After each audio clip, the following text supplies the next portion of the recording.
Hello and welcome to the Shea Hates Everything Podcast, where we talk about video games, movies, comics, and other shit that matters. My name is Shea, and today I hate having to reschedule the podcast recording and then having painters right outside when we finally get around to it. So are they still out there? It seems that they have left. Okay. But I say that in preface of if you hear banging, that's why, but we couldn't delay recording any longer, and I'm frustrated about it. Well, my name is Kyle, and today I hate the crushing weight of having 3 jobs. So we're both in good moods today. Yeah, great moods. The best mood to record, last possible minute to record. So, yep.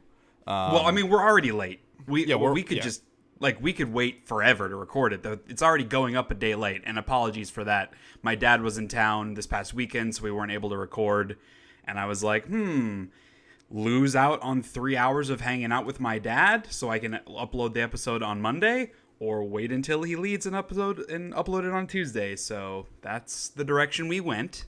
Well, hey, you know what? Monday was President's Day, so it was a holiday. That's right. We couldn't upload on Monday. Yes, because it's not like I was at work anyway, so it's not a holiday. Oh, I wasn't at work. I work at a school. We don't go to work. Yeah.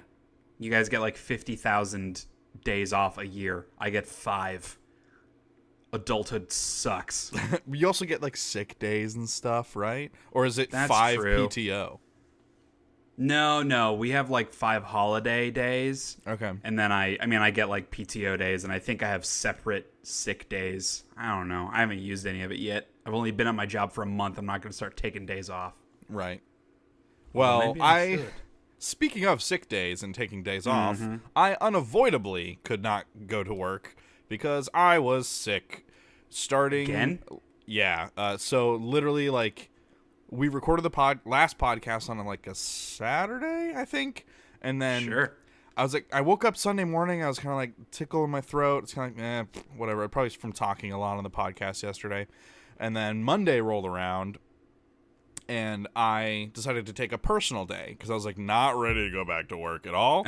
So one of my 3 personal days I will use because I didn't use any last year. And they gave me like a little bonus for not using any, but I was like, it's not worth it.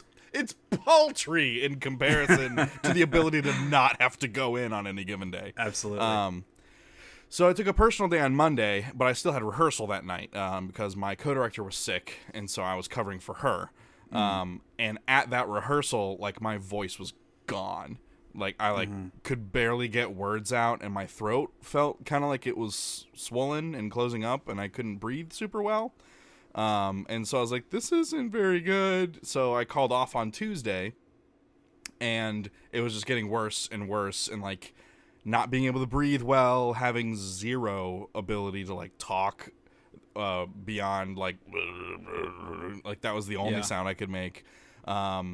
Wednesday was a snow day. Nice. And Thursday I was not better, so I was off Thursday, and then I was talking to my boss. I was like, look, I really want to try and come in on Friday. And she's like, well, have you gone to the doctor's yet? I was like, no, I was gonna go on Wednesday, and then it snowed, so I didn't want to drive in the like bad roads. And then I should have gone yesterday, and I didn't. And she's like, well, just go to the doctor's on Friday. So I scheduled a doctor's appointment, went in, and he's like, yeah, just general viral gunk. That was my diagnosis from my doctor, was general viral gunk, which is better than the flu that was going around, because apparently everyone got the flu shot and it was not covered under the flu shot. So I'm glad I didn't. Yeah, it was like a special strain, an even more violent strain. Like, this has been one of the more, working in healthcare, I hear people talking about it. This is one of the worst flu seasons we've had in quite a long time. Like, lots of people dying from it. It's been crazy. Right. So I was not in school to get the flu because I already had some other viral stuff, and so I was out for the entire week. And then a Monday rolled around, I was feeling a lot better. But it was a teacher in service on Friday, so I didn't have like work on Friday, and like a few of our kids were out sick all week, so like my workload was lighter than normal. So my whole week, Monday, Tuesday, Wednesday, Thursday, was easier than normal. And then I had off Friday, and then today we're recording this on President's Day. We have off for that. So, like, I'm coming off of, in the past 2 weeks, I have worked 4 days. I've worked all of the regular days. Yeah. I haven't had any of the regular days off. It's just been working. Yeah. All of this just to say that I still feel overworked, and I only worked 4 days. Yeah, you're the worst. You are terrible. No, I get it though, because you work at school, you go to school, and then you have rehearsal in the evening. It's a lot. And then I also site manage all the groups. Yeah, on the weekends and stuff. And people have been crazy with that right now. And like it's frustrating. The scheduling the groups and stuff is the most frustrating part, because like I have to check with like 6 other calendars that other people keep themselves to make sure nothing's going on and will conflict, and like I'll have to work around and stuff, and everybody's bad at getting back to me every time, and so it's just like it takes forever. But yeah, so anyway, hate that shit. That's stupid. Speaking of the theater, I actually went and saw a friend of mine and of Kelly's in a musical like last week or 2 weeks ago. And this has been the first time that I've gone and seen live theater in quite a while. Okay. And it made me miss theater. Like I when I moved to Atlanta, I came here to pursue television film acting. Like I didn't want to do stage as my main whatever acting experience, but there's a part of it that I really enjoy, especially like musical. And I am not a musicals person at all. I don't give a shit about musical theater or the Tonys or anything. I'm the same way. But I like being in musicals. Like, those were some of my most fun experiences in high school and in college performances. But anyway, it was just cool to go, and she kicked ass. I mean, she's been on Broadway before, done tours and cruises and stuff. And she, like, Kelly and I were talking about it. There are some people that have it, you know? Like, they have that it factor that your eyes just kind of are drawn to them on stage. And you just know, like, I don't know, they're just kind of effortlessly attention grabbing, and she kind of has that it factor, and so it was just really fun. It was Dirty Rotten Scoundrels, which I've never seen. Yeah, me neither. I could not tell you the name of her character, but it was like a side character. She was in the ensemble, but she played a side character where she was like this southern rich woman kind of a thing. Okay. She just kicked ass. It was really fun. It was really, really fun to go and see some actors act. I enjoy that. Yeah. And I guess speaking of actors acting, so we have some like video games and stuff to talk about, but the hot new release, which we have both seen, we should talk about, which is Black Panther. Oh, yeah. And reading through the show notes, I got that general vibe from you, the oh yeah vibe. So I'll throw you under the bus first to talk about Black Panther. So what did you think there, Kyle? Without going into spoilers, because obviously the movie just came out a couple days ago. Yeah. So. I felt like it was middling and average, kind of at the best points in it. I think the things it does well, I'll start with those. I mean, obviously, it's like a very progressive premise in that it's almost an entirely black cast, and they used a lot of human resources from parts of Africa, and a lot of like they consulted people culturally on a lot of things, and like tried to be as accurate in their implementation as possible, which is really cool. I thought that stuff came across pretty well, and didn't seem like tropish or anything, or kind of like hackneyed.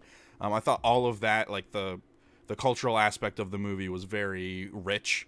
I also thought that the style of the movie was awesome. Like the visual style of it, like how everything looked, because it was that mix of like future tech and traditional African culture. And I thought that stuff, they did some really cool creative things in blending those together. I also, some of it was a little nonsensy sci-fi, but like it looked cool. I, in general, liked it. I think I liked it more in theory than in practice. Like, there's a lot of really cool stuff, like you're talking the technology with the more tribal feel. Yeah. A lot of that melds really well together. But some of the technology, which is probably my largest complaint about the film and overall, is they really leaned into the techie stuff in a frankly really dumb way. Like, a lot of the technology is just stupid. Sure. And so that was kind of like, ugh. Well, and so, all right, so my defense of that is that this stuff was developed in a bubble, almost literally. Yeah, but it's not even like how it looks or functions. Just like from a writing, filmmaking perspective, it's just dumb. Like, I mean, every 5 seconds there's a new Deus Ex Machina that gets you out of the problem. It's like, oh, he's dealing with this issue. Here's this piece of technology that I magically have that fixes that problem. Yeah. And that's how they solve every single problem, is via some random one-off piece of technology that they only use one time to solve that one particular problem. And there's more than one instance of they introduce a piece of technology that they don't even use in the movie. Yeah. Which is like, come on. I don't know. I thought that the writing was far and away the weakest part of the film, aside from the villain. I thought the villain and the writing were the two worst parts of the whole package. I liked Michael B. Jordan. What did you not like about him? I thought he was, like, he just came across as some fucking loser punk the whole time. I think that was kind of the point. He felt very dichotomous to me from this more But that's not a culture. compelling villain. Maybe. I mean, his argument, the reason why he's doing what he's doing is stupid as hell. Right. And, like, he's a moron for believing what he believes. Yes. And it's very unjustified, too. Like, his anger Agreed. at specific people for specific things is very unjustified and irrational. But just as a character and acting-wise, I liked his portrayal of Killmonger because he was so different than everyone else that was on screen. That I really liked. Because he represents, like, inner city black guy. Like, they really lean into that culture, which is, like, directly in the face of the Wakandan culture, which is very, like, monarchical, ancient, very regal and upstanding, and everyone's fairly formal. And then he comes in and he's like, yo, what's up? Like, what's good? Like, I really liked that mix. Like, they really butted heads, which was justified in the story, too. Yeah. I don't know. Something about it didn't work for me. And I thought, I think we just probably have differing opinions on his portrayal, because I just thought he just came across, to me, he just came across as like a whiny little bitch the whole time. But yeah, I won't disagree with that. Like the two white characters. So I had to talk, I went and saw it with my friend, and we were talking about it after the movie, and it made me realize why they even had Martin Freeman in it. Was because he was in whatever Avengers something. He's already been in a movie. Civil War. I didn't even remember that. So I guess that's why they shoehorned him in. And also, so was Andy Serkis. Andy Serkis, thank you. He was also in one of the other movies. Yeah, he didn't even really serve. Like, there was no real reason. There was for no him to be reason in he the was movie. in this movie. There was zero reason for him to be in it. There was some conflict that he drove because of his past actions that took place in Civil War and even previous to that. There was some conflict between two of the characters because of his actions, but from a plot perspective, he didn't really serve a ton of purpose. And certainly Martin Freeman had no reason to be in this movie. It was just because he was in Civil War. He had a relation to Black Panther, and so they kept... I mean, I'm okay with that. I love Martin Freeman. I thought he was good in this. I kind of almost wish very that the movie was just all black actors, though. Like, these two white dudes, they just shoehorned into it. I kind of would have almost preferred that it be an entirely black cast, because that would have made the message a little stronger to me. Right. And I don't want to, like, put myself into the mindset of the writers or producers and, like, figure out what they were trying to do, but I think it was very deliberate to have him in there as a white guy who was not a villain.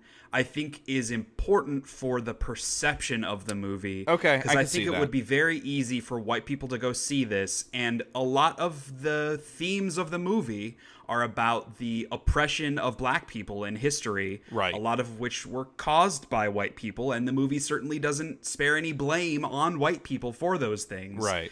They never explicitly come out and say white people, but it's like those in power. Yes. Right. Yeah, they use colonialists you know what they mean. and Americans. It's very thinly veiled that they're talking about white folks, which is fair. I'm not denying. Fair. Yeah.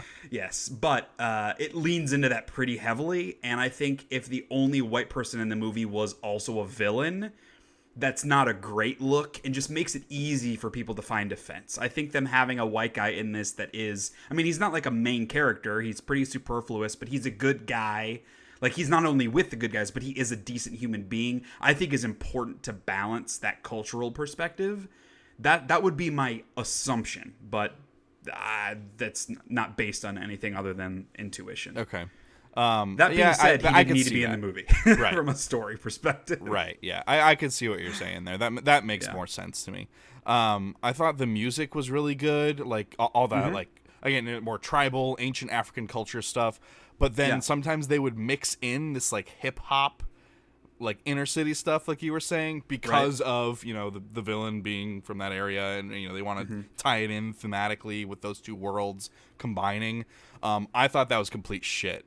But that's not my style of movie, or that's not my style of music. Yeah. And so like it just pulled me right out of it, and because like I feel like orchestral music isn't like I wouldn't sit and listen to orchestral music, but like when it's used in a movie setting, like there's. All right, don't take this the wrong way, anybody listening or you. Oh boy. But like orchestrating something takes talent and like musical ambition and like just a fuckload of talent. Anybody can like drop some beats. And so like that's why that music doesn't appeal to me, and then like mixing it into like this more like culturally I guess all right, so hip hop is culturally expressive, but like in its roots the African cultural expression of that type of music, like with the drums and the chanting and and they even had some of the dancing and stuff in there too. Like that stuff feels culturally rich and diverse and different, and like the hip hop stuff just it has always to me felt like anybody can do it. I think I would say that's maybe an oversimplification of like hip hop music with the beats and stuff. I don't typically enjoy that kind of music either, and a lot of it is because it lacks a lot of that musicality, and it's more about beats. And I mean, I'm a drummer, as are you. Like I like beats, but there seems to be there's like less depth maybe to hip hop music, less musical. There are depth less layers than to a lot of other genres. Yeah, which like I'm not saying that that's a bad thing or a good thing. I just happen to enjoy that less. I disagree, though. I really liked when they melded that hip-hop with the more tribal stuff, because I think those genres go really well together. Ugh. And I like it's like the combination of the tribal visual with the technology visual. This felt similar, where it was like the old and the new kind of mixing those two cultures together that I really liked. Okay. On the other hand, the more normal orchestral cinematic stuff in this, I did not like. I like the tribal stuff. I like the hip hop stuff. I didn't like the quote unquote normal movie music in this. Okay. There were a couple emotional moments and like a big action sequence that was scored with like more regular brass and violins and stuff that I thought was just really poorly composed, that I just really didn't enjoy. Okay.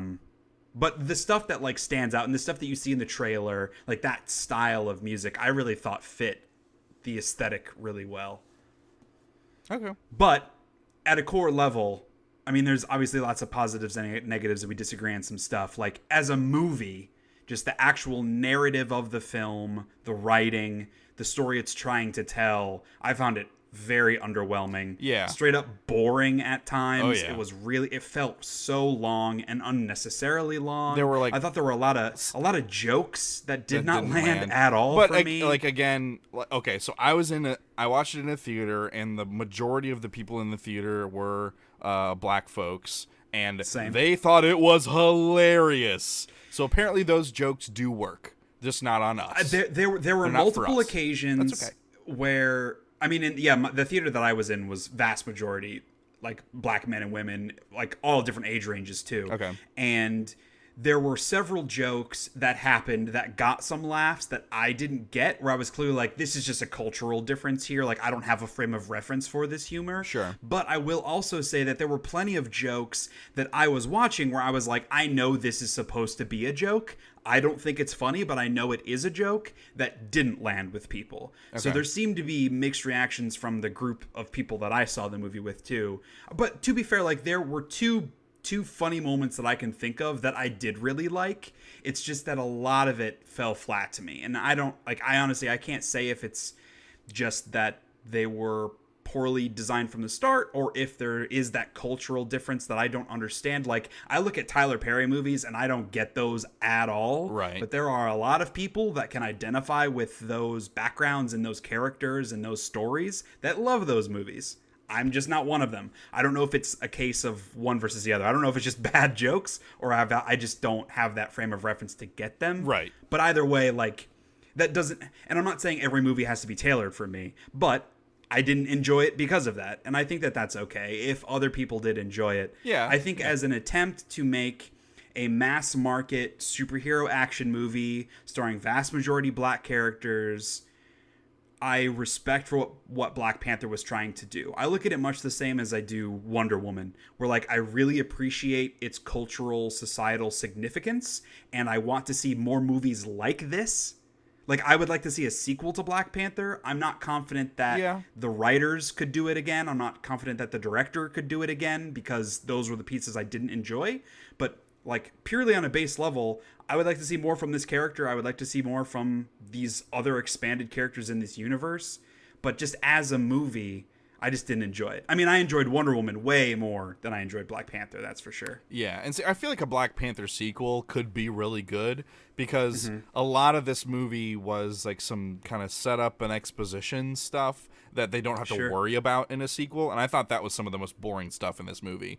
Were those kinds of like relationship crafting, where now they have a host of characters with past relationships they can build off of, and they can just like go do more fun fighting tech shit in the sequel. Yes, but the more I think about it, like, there are things that were inherent to this movie, like to Black Panther, that I don't like. Like, a lot of the technology I just do not enjoy. I think it is so stupid.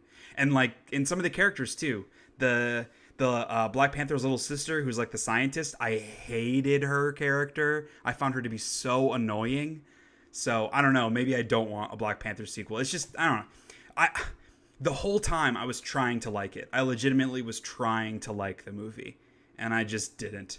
Yeah. And that bums me out. Yeah, I mean, like, my friend and I kind of left the theater, like, he was like, oh, my mom really wanted to go see it, so now I have to go watch it again. And that sounds terrible. Yeah, and he was like, I do not want to do that. I do not want to watch it again. I was like, I don't blame you. I wouldn't want to watch it again either. Like, I'm glad I saw it. And, you know, like, again, if there are people who derive like something meaningful from this, I think that's awesome. But I thought they fell a little short of the mark in a lot of departments. Yeah, I would agree. Yeah, and so you know, some of it may be legitimate universal criticism, and some of it may just be me not getting it. But there it is. And I think either way is fair. Just at a core level, you just didn't happen to like it. Like, right. It is what it is. You don't have to like everything, just like not everything needs to be made for you to like. So I see some more anime on your list. So how about you tell me about the anime you've been watching? Sure. All right. So that Kino's Journey anime that my fiance and I were watching, where he's like going to a different country every episode. We finally finished that one. It had like a really weird ending, where it was kind of like it was open and not a lot of closure for the ending. So I looked up like the previous lineage of like the manga and any previous media, and that's where this story got even a little weirder. So this is kind of like a reboot of a previous anime, and I don't remember the name of it, but that anime had a full season and like a lot of the same episodes, but in a different order, and certain episodes actually spanned multiple episodes. They're expanded upon.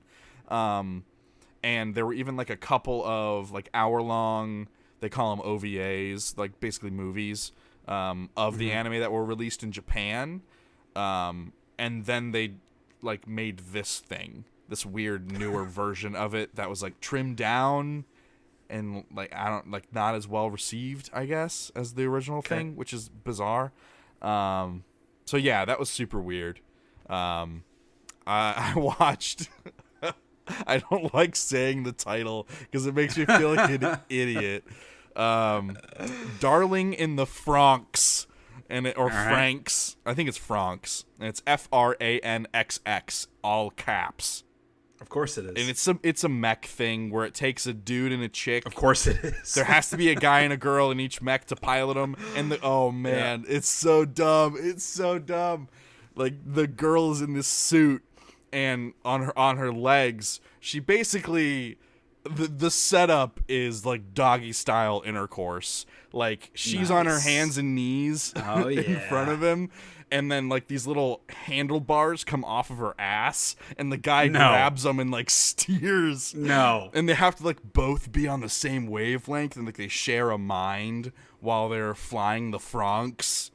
Kyle, you watched porn. You watched anime porn. But, all right, so here's the part where it's not porn, is they're children they were grabbed. No, they were raised as children only to pilot these Francs. They have no concept of like what sex is or like what kissing is even. So like they have no concept of what it means. So there's no sexual charge, but there's sexual charge for the viewer. For the viewer, right? But like not with the characters. Like that would be extra weird. To clarify, before the FBI comes knocking, these are not children that are doing this. They're like teenage, like high school. They're consenting. Age. They're consenting adults. In the eyes of Japan's law, which is 16 or 17 or something, probably. Right. Okay. I don't know, man. It's super weird, but it's actually like the fighting is really well choreographed and drawn, and like those sequences are really cool. It's just all the stuff surrounding it is so anime tropey and like eye rolly, ridiculous. Right.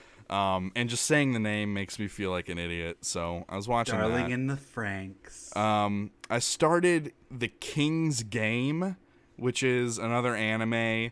I was not expecting what happened, because the thing about Crunchyroll is they have direct Japanese to English translations of what the show is about, and sometimes it just gives you what the first episode's thing is, and it was like, oh, so-and-so's character isn't getting along or just moved into town, and there's something that's been following him. And I was like, okay, it's something about his past, whatever. And I start the thing, and like all the kids get the same text message, and the main character's like, oh, it's happening again, and it's like orders from the king. And all the kids in the school have been entered into the king's game. If they don't follow his orders within the timeline, the things he tells them to do, then they die. Like, and it's like supernatural deaths. So it's not like something you could feasibly avoid.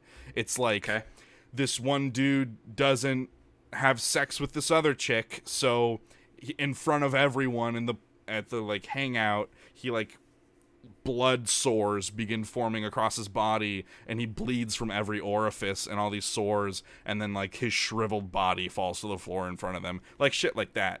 So it's like that unavoidable stuff. Yeah, and like, so it's like, high school. Yeah, it's just basically high school. And then it's like, oh, there's another order where these two characters have to hang them, these two characters will hang themselves by midnight, because if they don't voluntarily, then they'll be made to do it. And so like they don't voluntarily do it, and then the main guy like looks away for a second, and then he looks back and the dude's gone, and he chases into the other room, and the dude like hung himself. Like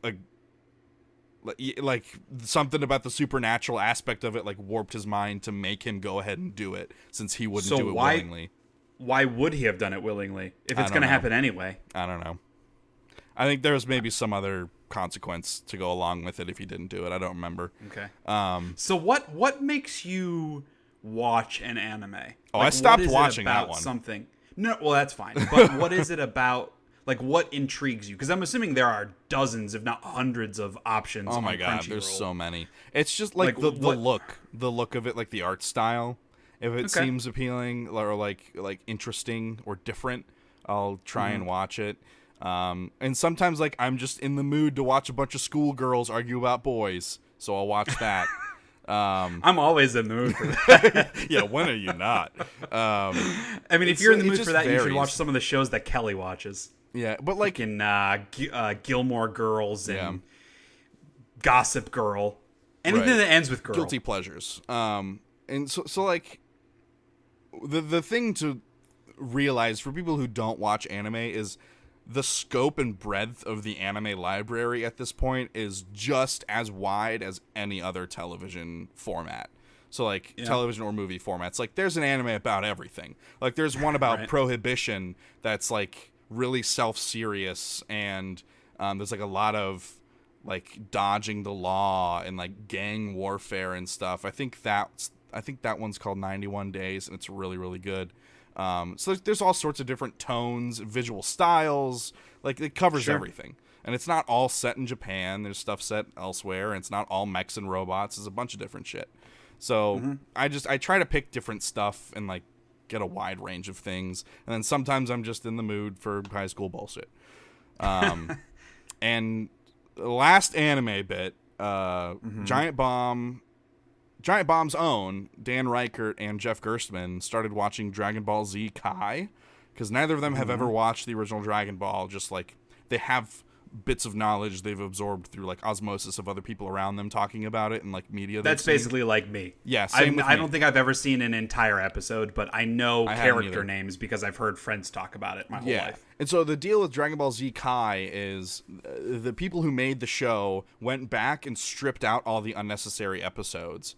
All the charge up. Yeah, so it's all like distilled Dragon Ball Z. So I haven't really been into a like Saturday morning cartoon in a while, and this I've been watching this again, and like they're doing like a weekly podcast on like 5 episodes at a time, and it reminds me of why I really love Saturday morning cartoons, but then also why I get burned out on them really fast. Because I'm only on like episode 12, but there's already been a 3-episode fight arc. And this is distilled. Yeah. There's already been a 3-episode fight arc where the main guy, Goku, is just flying, like trying to get someplace. He's like flying a 1,000,000-mile thing. And it's just him doing that for 3 episodes while these other guys get their asses beat, like waiting for him. It's like 3 whole episodes. So like, I can't even imagine what that must have been like on a weekly Saturday morning cartoon. Like it must have been like 2 months of time of that same thing. So I don't know. I'm enjoying it because the show has a lot of like really unique personality to it, and like some fun characters and stuff that are getting introduced at a decent clip. It's just real strange. It's real. There's not a whole lot out there like it. It's real strange. I've since they've been doing this, and they've been talking a bit about Dragon Ball on the podcast as well, because the new Dragon Ball FighterZ game came out. And I mean, I never watched Dragon Ball. I was never interested as a kid, and I definitely like missed that path because all my friends in junior high and high school would talk about all their fun memories of Dragon Ball. And so them talking about it on the podcast, knowing that this Kai thing is available where it's significantly shorter than the full series, I'm like, maybe I should watch some Dragon Ball. But then I look and like, it's 9 seasons with like 18 discs. Like, fuck no, I'm still not doing it. No right. No, it's just too much. It's too much. It's a lot. It's a lot. That boat has sailed. Dragon Ball will never be a thing for me, unfortunately. Yeah, and this isn't anime, but it is animated. So Olin Rogers, who started out... why? Oh, okay. I thought you were saying Dragon Ball isn't anime. No. I'm like, what then? What the hell is anime? I feel like Dragon Ball is the most anime of It's its own genre. So Olin Rogers is a YouTuber. I started watching him years and years ago. He does like funny stories and like occasionally would do like sketches and like did all these special effects for this like sci-fi theme series he was doing. He's a really talented guy, and I've bought into Olin specifically, like his personality, how he speaks, the way he tells stories. He's just a really naturally funny and charismatic guy. So I'd like really bought into Olin and like his story, and he came up with an idea for an animated show called Final Space, and he pitched it. He was pitching it to different places, and he pitched it to TBS, and actually Conan's production studio, Conan O'Brien's studio, picked it up. Cool. And so Conan actually does a voice in it. Other voice actors are Tom Kenny, Fred Armisen, David Tennant, Stephen Yeun, Keith David, John DiMaggio, Andy Richter, Ron Perlman, Gina Torres. Like, it's an all-star cast of voice actors. It's crazy. And then, of course, Olin himself and one of his friends. It's the first 2 episodes are streaming for free on TBS's website. I'm not sure when the full season stuff kind of airs, but it's hilarious because it's clearly the brainchild of Olin. Like it's just rife with his personality, has his like signature humor style all over it. Like instead of like get off my back, he's like lay off my cheeks. like stuff like he just has like funny phrases for everything. Yeah. And it's just like bing bang boom. And I thought it was gonna be like more of a kids show, but it's super not, because there's a scene where the villain, played by David Tennant, is like mind power crushing this dude's bones, and his neck snaps, and then like you see like blood spray onto David Tennant's character's face, and, and you're like, oh, this show's not a kid's show, okay? Because is it like kiddie graphics? It's regular like Saturday morning cartoon animation stuff.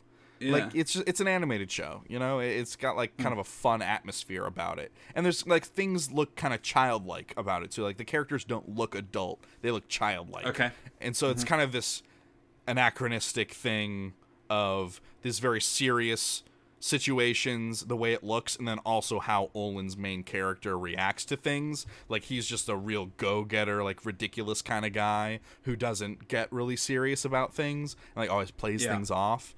And he's just has such a good energy about it. I'll say there are like a few lines that aren't delivered perfectly. Some of the pacing isn't perfect, but I think it's really enjoyable, and especially as a fan of Olin, who's someone who's followed him for so long, to see that he like accomplished this crazy thing with all of these like A-list actors on board. Sure. Some B-list. I mean, it's crazy. I mean, I'm just super proud of him and like everything he's accomplished. So that's been really cool to see come to fruition. And what's it called? Final Space on TBS. Final Space. Yeah. Okay.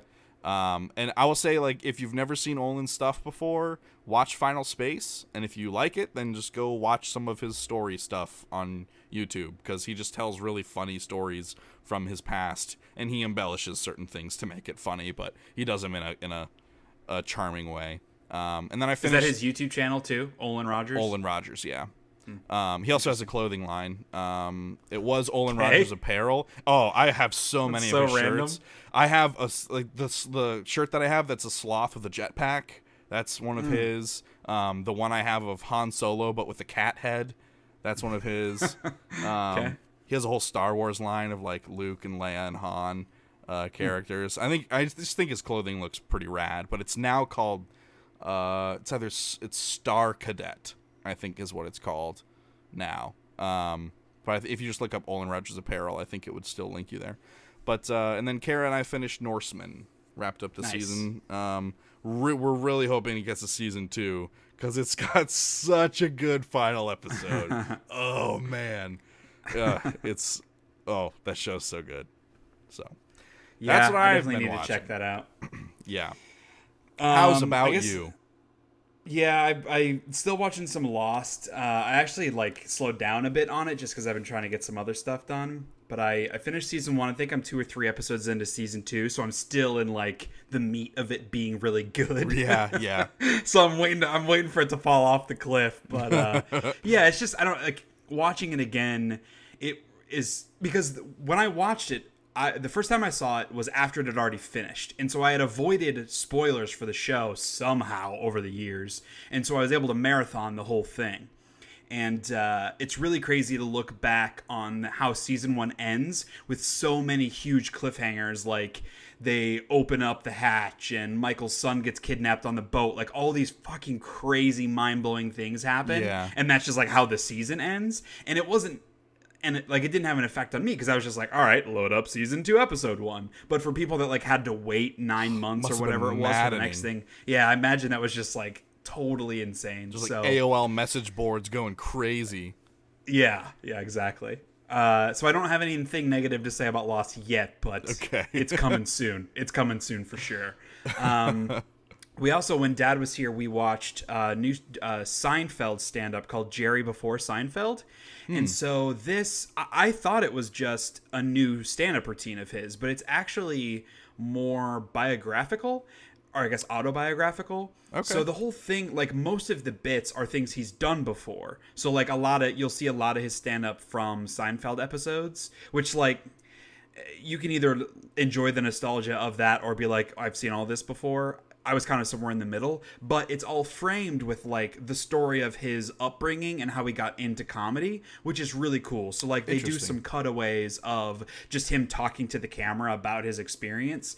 I'd say like because of his storytelling ability and just how fun of a story it is, I would love to see a full-on autobiography of his kind of entry into comedy and kind of his rise to success, because I didn't get quite enough of that during this. It was like more focus on his bits, which I've seen him a million times watching Seinfeld. So it's still like, I mean, if you like Jerry Seinfeld, it's definitely worth watching. I maybe got less out of it than I kind of wanted to, because it isn't new stand-up, but it also isn't a full-on autobiography. So it's kind of in between, which so it doesn't super succeed at either one. Sure. But it's still, I mean, it's cool. And hearing his stories, his personal stories of getting into the business are super interesting and also enlightening, because that shit does not work the same way nowadays. Right. Like, you know, and you hear old actors too, and directors, producers, like how they got into the industry. And like, you know,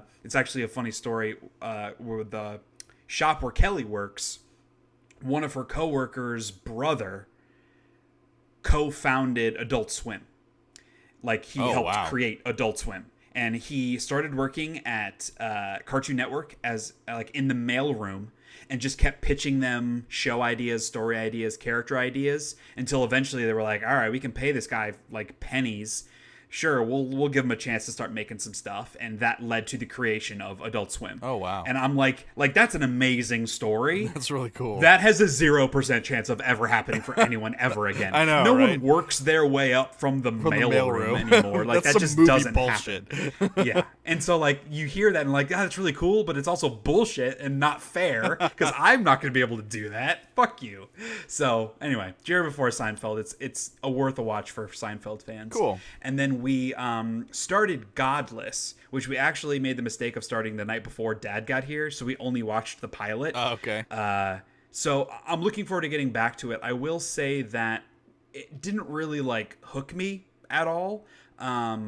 The only reason I like want to keep watching it is, one, because it's only 7 episodes, so it's a small investment. Yeah. And 2, hearing everybody talk about how amazing it is makes me want to keep trying. It's very if it good. If it was just some random show that we decided to watch, I probably would be like, yeah, I don't care about watching episode 2. Like, it wasn't bad. It just, I don't know. It didn't really do a whole lot to grab my attention. There's one shot of the main dude where he like shoots the snake. He does a really cool like gun move. Yeah. And that was like the coolest moment from the pilot. I mean, the characters have some sort of interest to them. The story, like, it's still pretty vague about what's happening. Yes. But like, I guess there's enough there that I'm like, yeah, I'll keep watching it. But to be honest, I'm kind of curious about why it's moved so slowly in the first episode, because it's only 7 episodes. I was surprised to see how slow it was moving. It kind of tells a story that could be told in a movie, but this just kind of expands upon it and lets it take its own pace.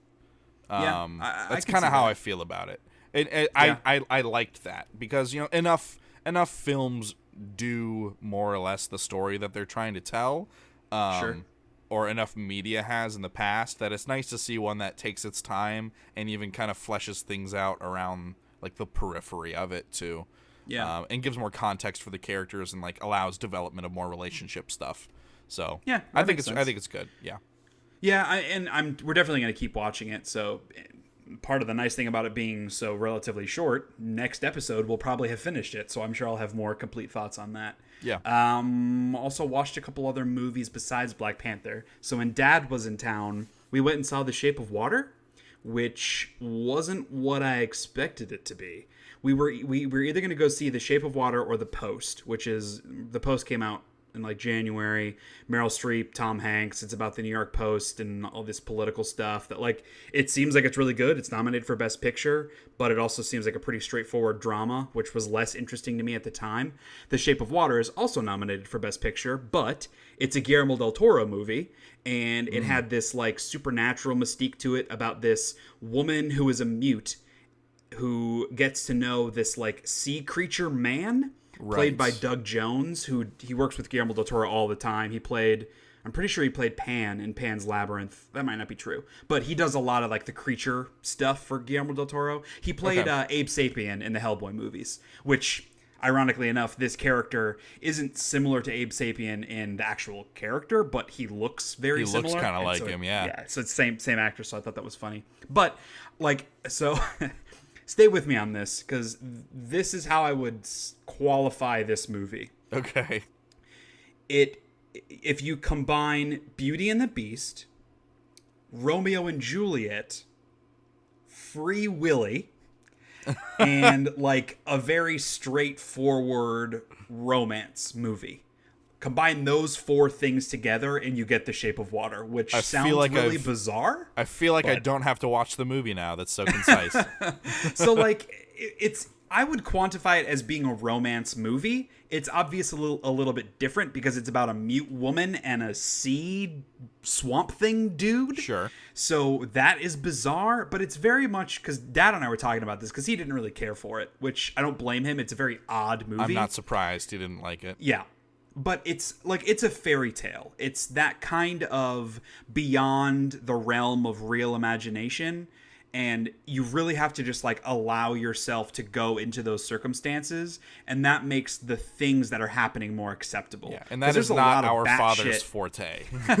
Well, opening himself to fantasy environs. There's nothing wrong with that. It's just it's different structure, different folks. But like, there's a lot of weird shit that happens in this movie where in a normal movie you'd be like, that's some bullshit. But in this movie, because it's a fairy tale, it's supposed to be beyond reality. Right. You can kind of accept it.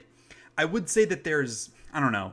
I'm not sure yet how I feel about it, to be honest. There was a lot of stuff I liked. I thought the acting was really good.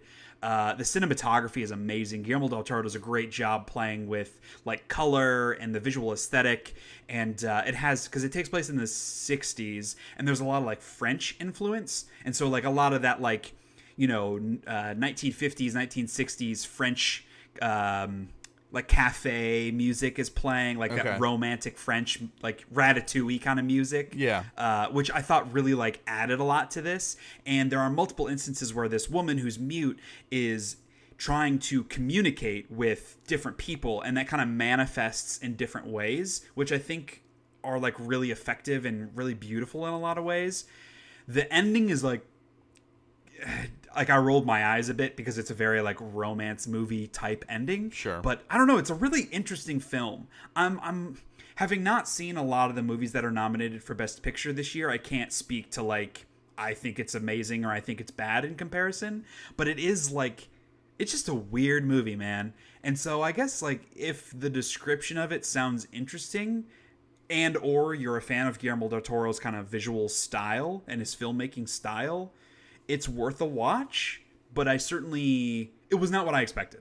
I figured it would be like kind of an offbeat semi-comedy about this woman trying to break out the sea creature guy from prison, essentially.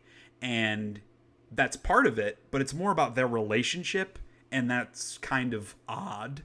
There's also a lot of unnecessary nudity, and it's weird. So, The Shape of Water, it's weird, basically. Naked fish man. Well, yes, he of course is naked, but like the main woman is naked on multiple occasions, and it's just like unnecessary, and like some of it I guess is like sexually motivated, but not even all of it is. Sometimes it's just like random nudity. I don't know, man. It's Guillermo del Toro, man. Weird movie. Also, the French. Yeah, that's right. They're much more open than we are. That's true. That's very true. And then 2 other quick ones. So watched Suburbicon, which I've been hotly anticipating for a while. So it's Matt Damon stars in it with Julianne Moore, directed by George Clooney, co-written by George Clooney and the Coen brothers. And like, I'm not a huge George Clooney fan, but I respect the guy. And so like all of those people together working on something, I was like, hell yes, give me some of that. And I liked it, but again, it was not at all what I expected. And it wasn't what I expected because the trailers purposefully sold me a different type of movie. Like in the trailer, I don't want to spoil the movie, but like in the trailer, it seems very much like Matt Damon is the protagonist in over his head with like the mob. And like there are elements of that to the story, but that isn't all it is. and Matt Damon's relationship to the different characters is very different in the movie. I don't know. I just felt like I was lied to a little bit from the trailers. Okay. And the movie that I got inherently was a little less interesting in concept from what I thought it was going to be, so which maybe enjoyed a little bit less. Nothing as crazy as like Passengers, that Jennifer Lawrence, Chris Pratt movie that like it seemed like it was this like sci-fi action movie in space, and it was actually just like a romance movie, and it was complete bullshit and terrible. Right. It's not that big of a divide, but it was still like I was watching it with Kelly, and we were like, I feel like this is not the movie we thought it was going to be. So it's okay, but it's not as amazing as the like people involved would make you believe.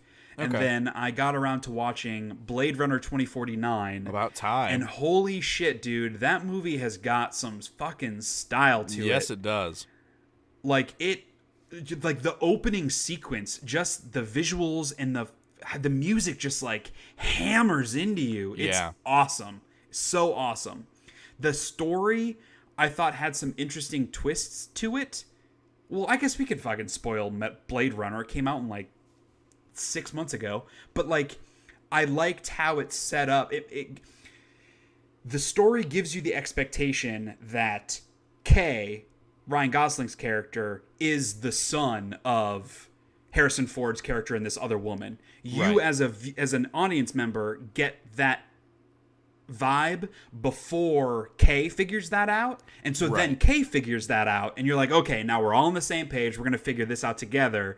And then that isn't the case. Like it totally sweeps the rug under you, and it's someone else, and he still is the copy, which like obviously destroys him and that mentality, which I thought that was really well handled. They do a good job of making you feel smart as an audience member that you figured it out before the character, and then makes you feel stupid because it's like, nah, bitch, you didn't figure it out. We tricked you. Yeah. So I really, really liked that from the story. I think like the actual literal narrative of it and the writing of it is maybe a little less interesting. Like it's not super special and very derivative of the original movie, which I guess you can't stray too far because it's such a classic. Right. But, I don't know. I just thought it was really good overall. Like I love how they played with the color in the movie and the different, each like the city feels so different than like that countryside, and then that ending sequence where they go to like the bombed out place that like it feels like otherworldly. It's a really fucking like it was way better than I anticipated. Jared Leto, I thought, was pretty terrible. It would be like one of my bigger negative points. I thought his acting was pretty bad. It reminded me actually of Jesse Eisenberg in Batman vs Superman as Lex Luthor. Where like but not that bad. Well, no, but like as an actor, he was like, I'm gonna be as weird as I can, and that was his acting choice, was be as weird as I can, and so that's how it comes across, as being really weird and not an actual human being. So that kind of I didn't enjoy. But the rest of it, like the relationship between Kay and Joy, and like that, where like he is close to being a human, but he isn't, and then she is like farther away from being human, but in a lot of ways is more human than he is. Like that was so fucking good thematically. So I don't know. The more I talk about it, the more I really enjoy it. I have a review up on the site, and I'm still putting together my top 10 list of like favorite movies. And this one's like right on the border. I'm not sure if it's going to make it or not. Now that I'm talking through it, I feel like it has to be on that list. So good. So we'll see. What do you think? What did you think about the holographic sex scene? That fucking blew my mind. It was incredible. Absolutely, it was incredible. So cool. And it wasn't gratuitous either, because yes, it was a sex scene, but like it wasn't overly like we got to earn our R rating or anything. Right. It was very like subtle, the sexuality piece, but it was more just about like, man, it's such a fascinating film about like, because the original Blade Runner was all about what makes you a person, and that's kind of the theme that they tried to figure out. What makes you a person? And this one, I feel like, takes it even a step further, and it's like, as a person, how do you define your own humanity? Like, not what other people say, but how do you define your own humanity? Which is a lot more interesting of a question that I think it handles really well. And that scene in particular, like, oof. Although I will say, the chick that played Joy is one of the most attractive women I've ever seen in my entire life. If I was Ryan Gosling, and not like, I don't know the actress, the other actress who plays the prostitute that kind of melds with Joy. She's a beautiful person too. But if I was Ryan Gosling, I'd be like maybe a little bummed that like it wasn't only that actress because she's insanely beautiful. But anyway, that's just for anyone curious. That's funny. Yeah. So yeah, man, Blade Runner 2049. It was fucking awesome. It's very long. Yeah. It's a very long movie. It feels long, but I don't mean that in a negative way. It feels like a long movie. It's like Lord of the Rings. Yeah. Like it's just a long ass movie. Right. Yeah. You're along for a lot happens and you're along for the ride. Well, yeah. A lot does happen, but there's also a lot where nothing happens. Sure. Where it's just like dead, but it's just still silence. Like those moments absolutely. are still affecting. Absolutely. Just like extended silence and like whole sequences of just like Kay is just flying for 5 minutes and we're just going to show different angles with the music and the visual aesthetics, and it all totally works, but yeah, it feels long. It does. So I guess that's everything I've been watching, which I guess is a lot. I actually haven't been playing that many things because I've been working on getting my top 10 games list finalized. So just real quick, I played some more Assassin's Creed. I don't really have a ton to add. I'm like over 40 hours in now. And I'm at the point where even though I'm still enjoying doing all the random side missions, I'm ready to finish it. And I'll probably still come back and do some of the side missions that seemed interesting, but I've been playing it long enough. I've explored every single zone. Like, I've unfogged the entire map. I'm just like, okay, it's time to beat this game now. So I'll probably do that this week and put up a review. And then I played Night in the Woods from start to finish since we last recorded. Okay. I have a review of that up on the site as well. They talked a lot about it on the Giant Bombcast and on the top 10 list, like their Game of the Year stuff. And I can't super disagree with anything they said about, like, the characters are just very charming.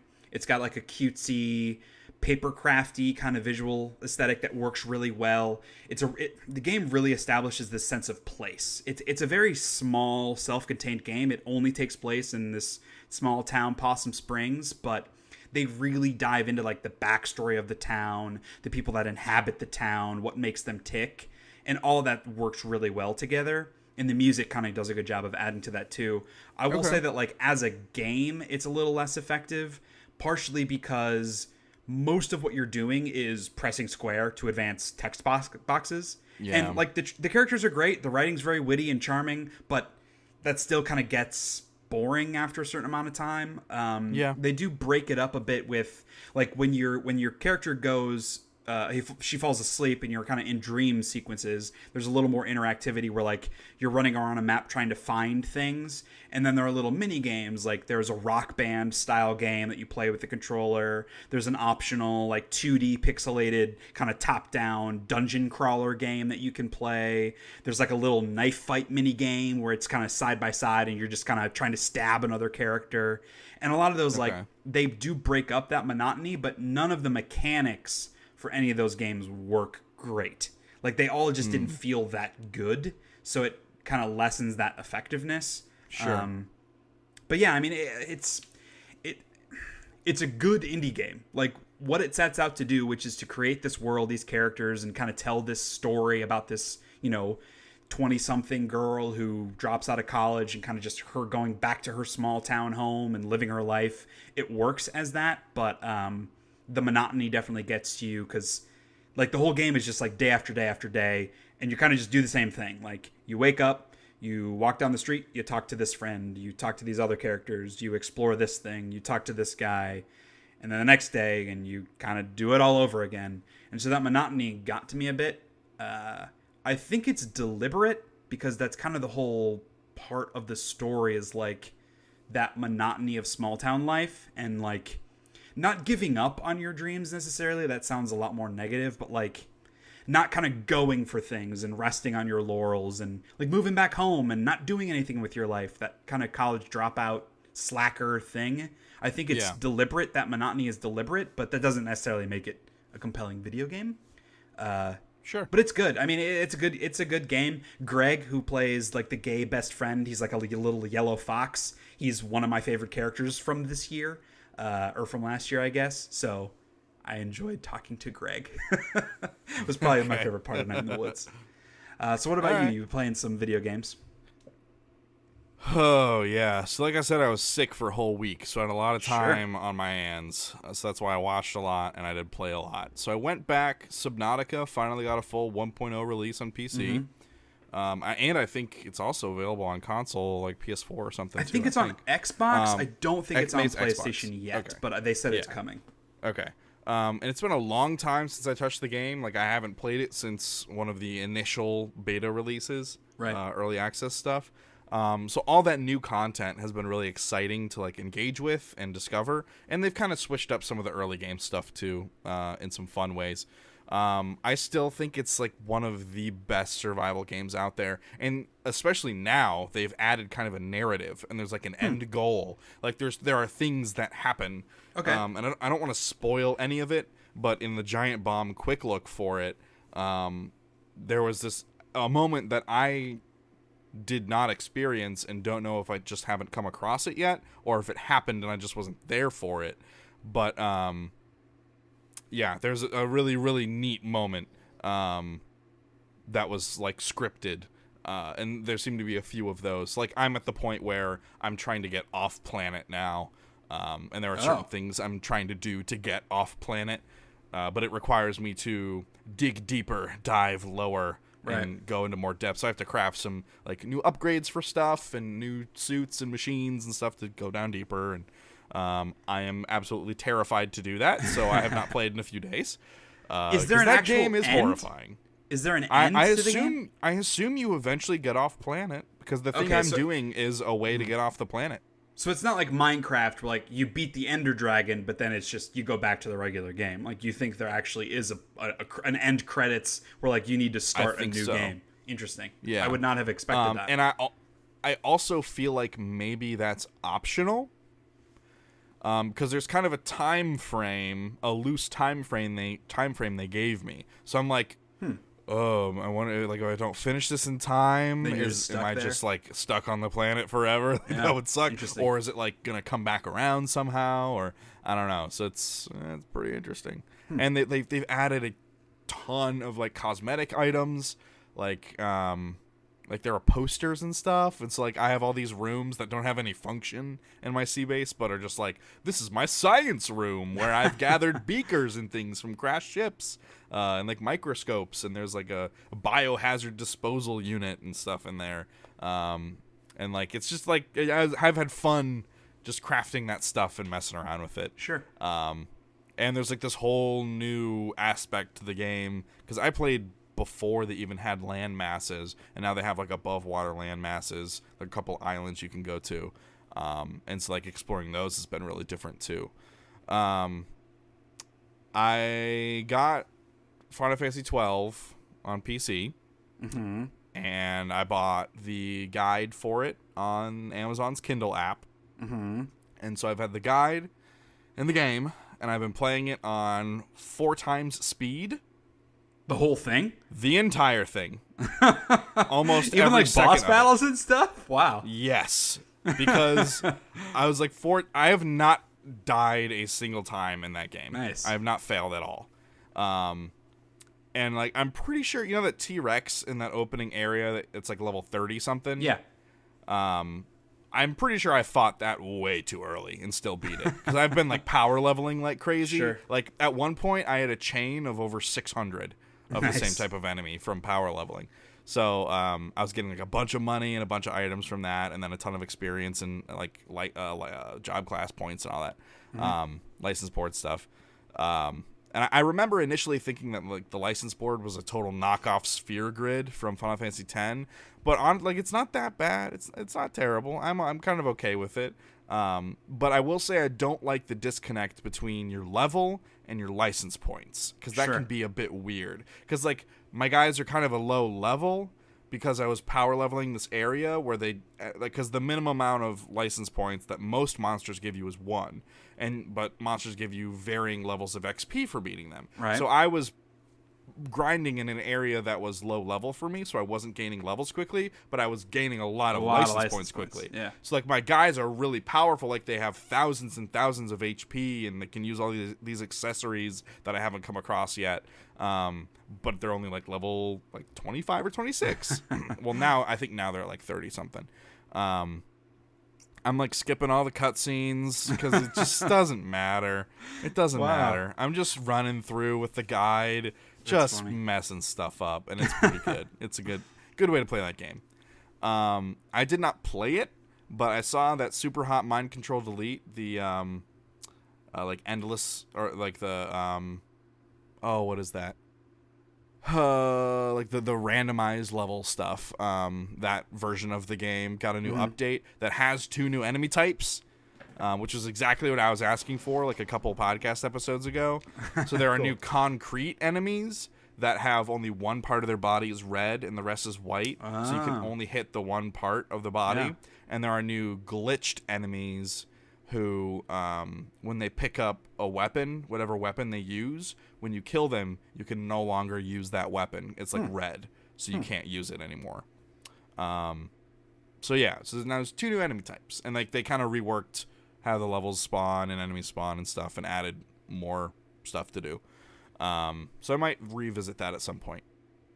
I finally started Dishonored 2 on PC, because like I said a while ago, I bought Dishonored 2 launch day on PS4, and the frame rate was so bad in the opening area, it gave me a headache, and I had to stop playing it. Yeah. So I had purchased it on a Steam sale on PC and just hadn't started it yet. I will say buying it on PC, definitely the best decision I could possibly make, because it runs really well, and like mouse and keyboard aiming is way more accurate for me. I still think the combat's pretty clunky. I can maybe mitigate some of that by rebinding the keys, but who has time and energy for that? I'm playing as Emily instead of Corvo, and her powers are pretty cool because they have different sets of powers. But I don't always find myself using them very well in combat. I kind of just, because they're very specific and situational, and so I feel like I'm never coming across the ideal situation to use them properly. So I just kind of wound up speccing more into the out of combat stuff, like the shadow walk and the jump and like the blink stuff. Is she more stealthy than Corvo? Like, what's the difference? Yeah. Okay. Because Corvo has more like offensive stuff. Her stuff is like, you tag 2 enemies, and what you do to one enemy, it does to the other one. So like if you shoot one in the head, the other one's head also explodes. Okay. There's stuff like that, and like shadow walk, you like can go through like the mouse grates, whereas Corvo like actually possesses the mice. And there's like different ways to accomplish similar things. But the shadow walk is really cool because you can pretty much move through areas, and as long as you stay in the shadows, no one can see you. And you can like upgrade the range on it and the amount of time you're able to spend in it. A lot of the facial animation is not very good. Yeah, it's kind of that visual style. It's not exactly realistic. Right. And I will say, like, everything looks really well, but when it animates, it doesn't always animate very well. Okay. The environments, I think, are just really convoluted, and, like, not in a good way.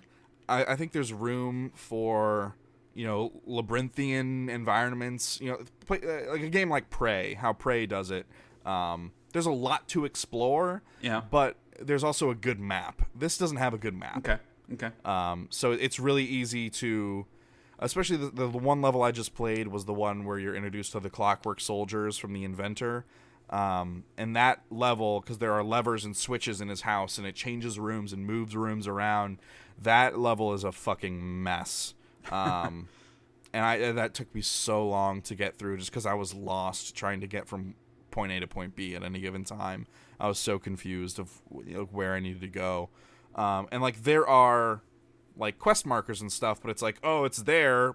How the fuck do I get there? Like there's no possible path there. Okay. And then it's like, oh, you have to like backtrack 5 things, go down 3 levels, and go up a tube, and then you're there. It's like, oh, of course I should have known that. Like, no, it's very confusing. The voice work's been pretty good, even though some of the facial animation stuff isn't great.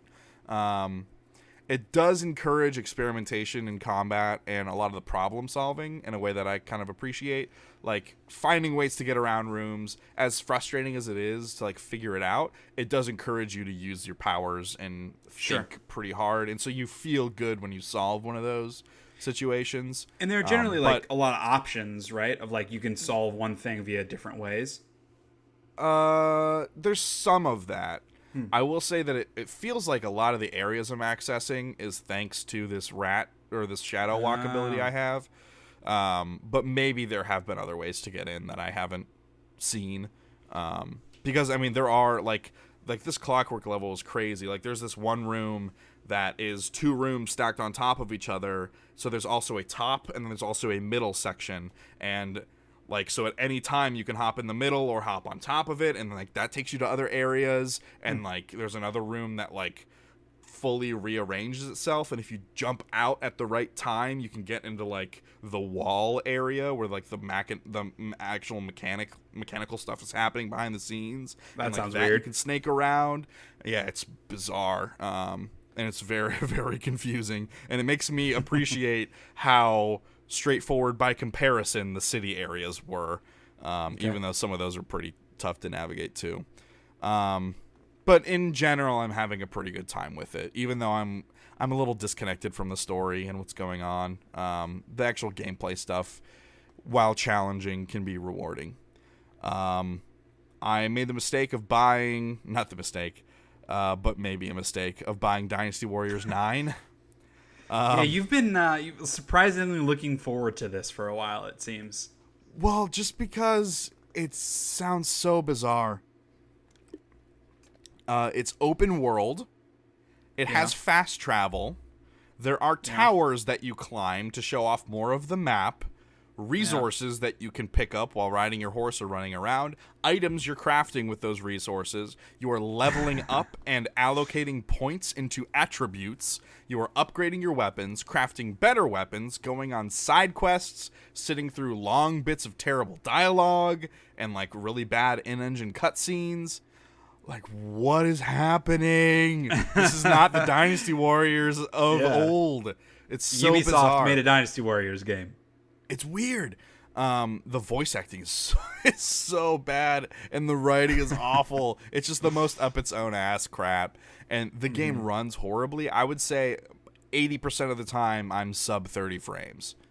Yikes. Easy. And this is not a good looking game. I mean, that's this not is a PS3 that's not game. surprising for a Dynasty Warriors game, Sure. but you would certainly hope that on a new console, new horsepower, they could figure out how to make it work.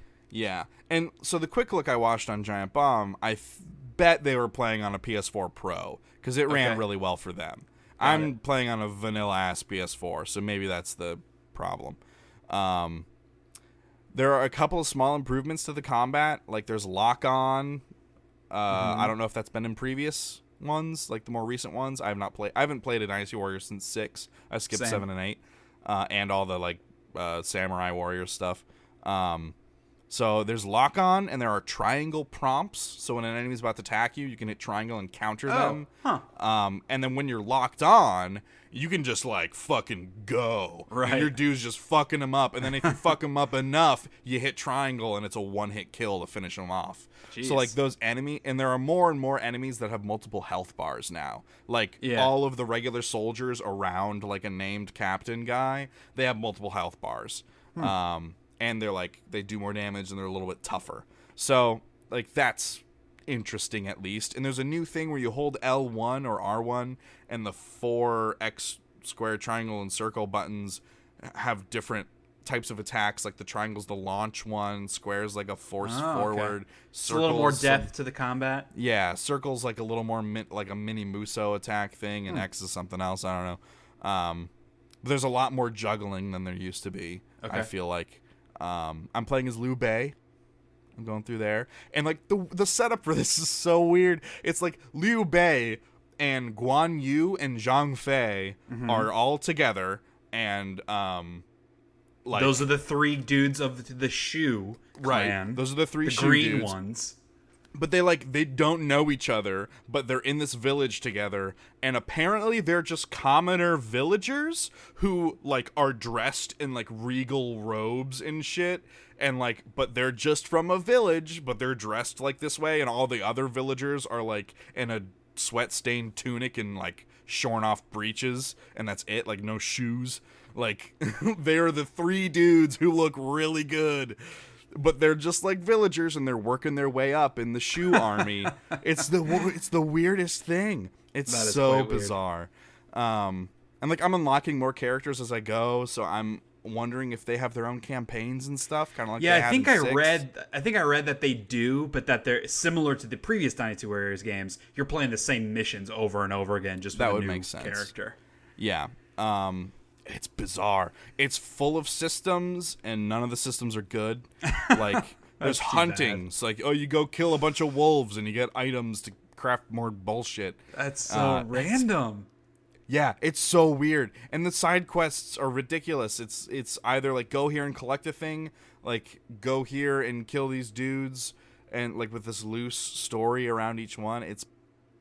This is a bizarre game. So, so weird. Is there enough there that for Dynasty Warriors 10, you would want them to stick with this open world thing?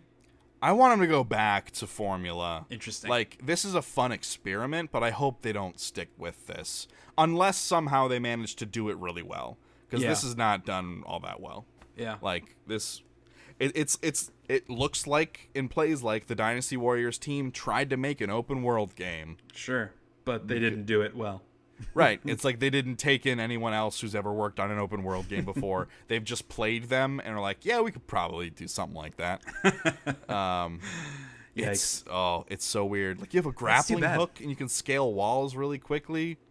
It's weird, man. I really wanted you to come in here and tell me how awesome it was, because I would be totally down.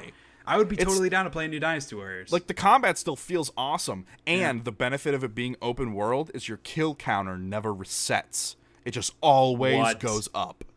So how many kills do you have? Like 18,000?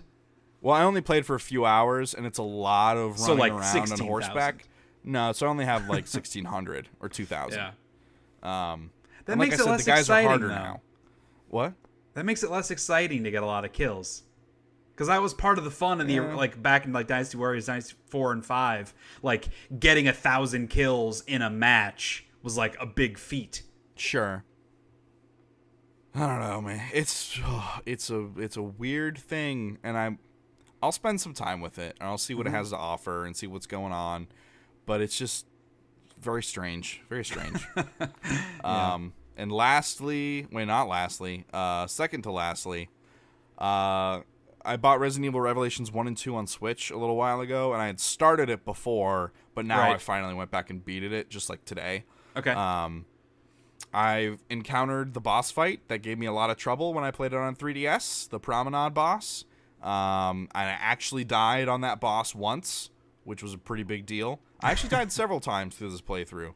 I generally don't die in Resident Evil games anymore, so that was kind of a shocker. The balance on this game just feels like it's kind of all over the place. Like, it's really dependent on you running back and scouring every area for ammo, because the controls aren't good. Like, I'm missing a lot of shots. Okay. And it's like, oh, if you shoot it in the head, it does so much extra damage. Like, all these enemies have weak points. It's like, motherfucker, I'm just trying this, like, center of mass right now, dude. That's all I can manage. Like, there's zero way I can, like, hone in on a head. It's like what I was saying about Prey last episode, of like, I feel forced to backtrack and create more ammo, because when I come across one of those little crawly things, I'm like fucking spraying 30 glue gun shots at it because I can't fucking hit it because my guy can't aim and it's too fast. I hate that. Shooting should feel good. It should. And in a shooter. They did make Revelations for PC. So now I'm like, I should probably go buy it on PC. No, come on. Buy it for the third time. How many Resident Evil games can I rebuy? So like I miss a lot of bullets, which doesn't help. But like the second half of the game really picks up in like a fun way because you finally have all these like upgrade parts for your weapons, and you're finding new, better weapons. So you're like piecing those together and kind of fine tuning your arsenal in a cool way. And like I don't remember like the last half of the game at all, and it makes me wonder if I actually beat it on Wii U when I originally bought it. I'm sure I did. I could swear I did, but I don't remember half of that crap that happened. Because it goes places. It's bizarre and weird. Well, it's a Resident There's Evil all game. these different characters you're playing as. Like there's the Jill and Parker one, and then there's Chris and Jessica, and then there's Quint and some other dude. And it's like those trios, and sometimes they mix up and do it with different people, and it's which is weird. It's a weird thing. It's a weird game. But cool. Lastly, finally, hour and 20 minutes into the podcast, I played Prison Boss VR. So the basic loop for this one, it's another one of those, you do it with your hands, so it's fun. Sure. You're trying to make contraband while guards patrol at night around your cell, and then during the day, you're selling your contraband or submitting it like to finish requests. You're buying supplies to make more contraband with the contraband you sell, and the prices fluctuate. You're buying furniture that you could hide more contraband in every night. What kind of contraband are you making? Cigarettes, booze, juice, rope, Okay. nudie letters. You're like making nudie letters. hand-drawn smut. Oh, boy. And actually, the drawing animation, or the drawing of it, is actually really funny. It's like a butt. It's like a butt and then like long hair and then like a bunch of scribbles, like words. It's pretty good.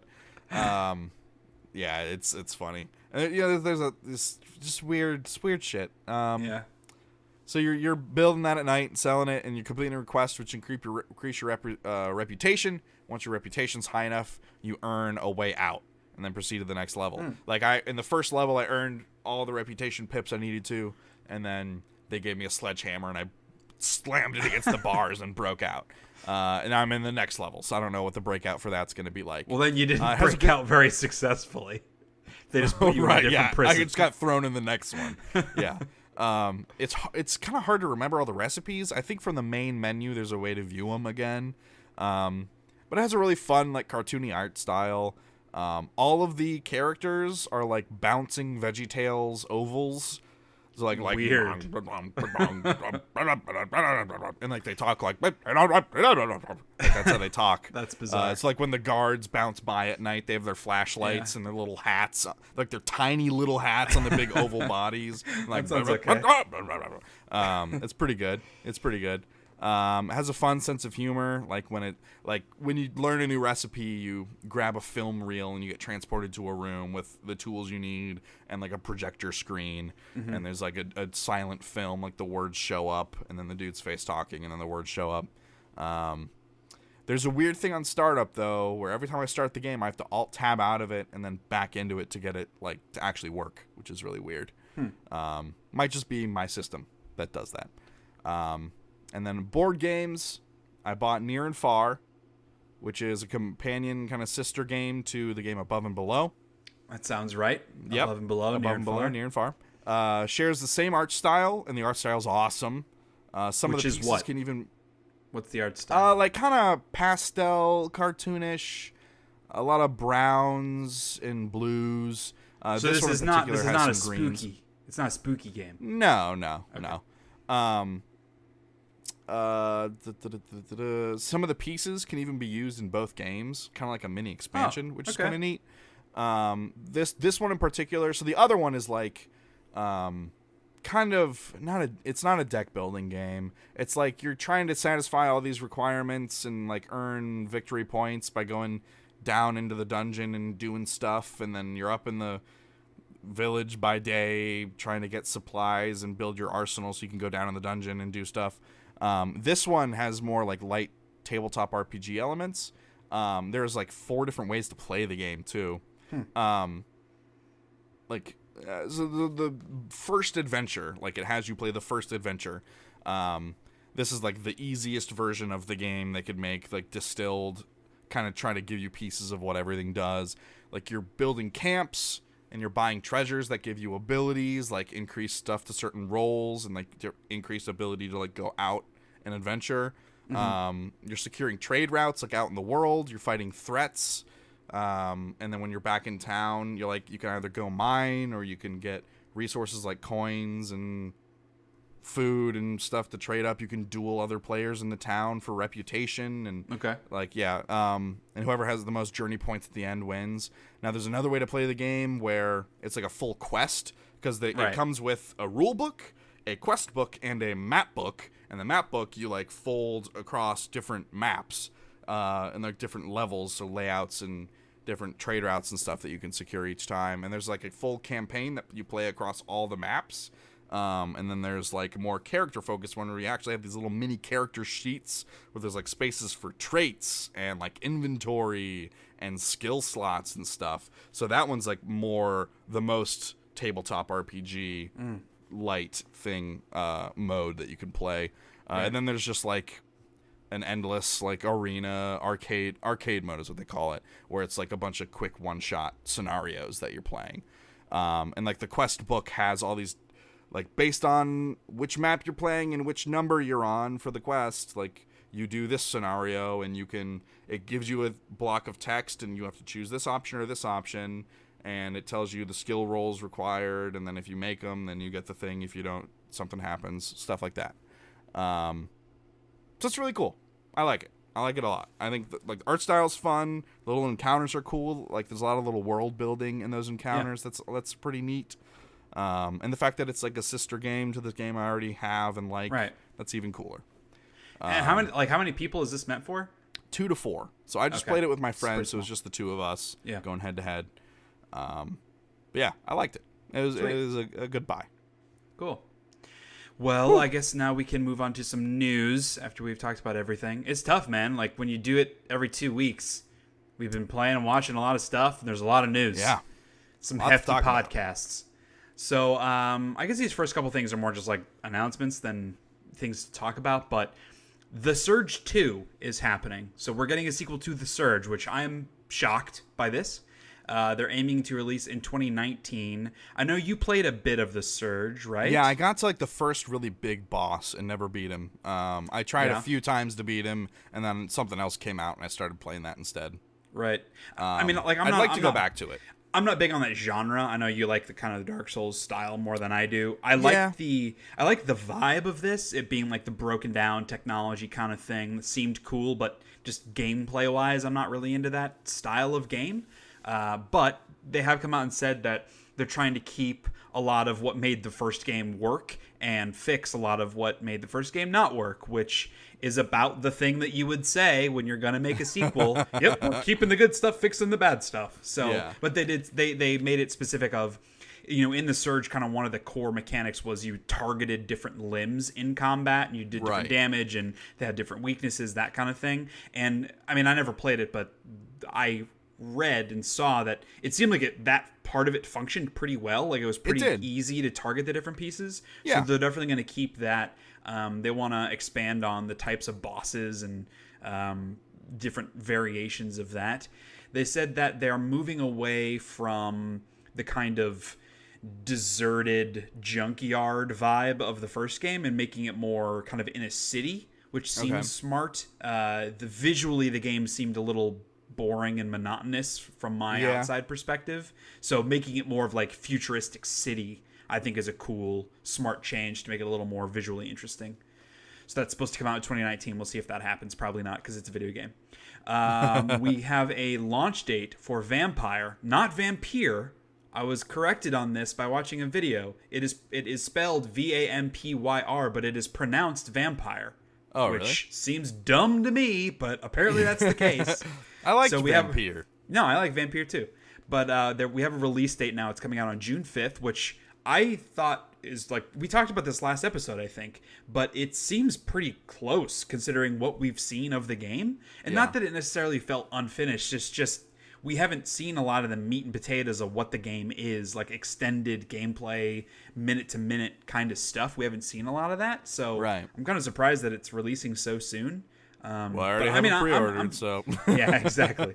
I'm still really interested in the game, so I hope it comes together. Yeah, me too. And then we have Assassin's Creed Origins. We've talked about this mode a couple times, that more educational mode, Discovery mode, I think it's called, or Discovery Tour it's called. That actually comes out on the 20th of February, so very soon. It is free for everybody that owns the game, $20 on PC if you don't own the game, so you can just buy it separately. And again, this is much cooler than I would have even thought. So it's built like a historical tour would be. So you kind of walk up to a thing and voiceover kind of narrates you through, and you explore as you go, and you kind of follow that narration. They said they have 75 tours, anywhere from between 5 to 25 minutes each. And it covers things like, Egypt in general, Alexandria, the pyramids, how they were built, and just like daily life of Egyptians and those kind of folks, as well as like the Romans and kind of Greek influence, all that kind of thing. Yeah, that seems fascinating. Yeah, man. I mean, I doubt I will spend a ton of time doing this, but if it is as good as it sounds, maybe I will. But I super want to at least try it out and kind of see what quality it is, especially because I really liked Assassin's Creed Origins, and I'm like, for as much as I don't think the game looks great technically, the art design and kind of that attention to detail is fantastic. So all of that kind of stuff, I'm curious to learn a little bit more about the history. Yeah. And then we have Evil Within 2 is getting a first-person mode, which I think actually might already be available. So yeah, it did. Yeah. The article doesn't have like a release date or anything, but I've seen makes plenty it sound of like it's already available. I thought you would be interested in this because I know how much you loved Evil Within 2. Is this something that you would want to play through in first person? I don't know. I feel like the stealth would be really hard in first person. And it seems like they didn't adapt much of the characters' animations to accommodate for the first person view. So there's like a lot of bobbing. Yeah. Like a lot of movement and stuff of like the weapons and hands and all that. So I don't know. Like I'll try it. I'll see what's what with it. Right.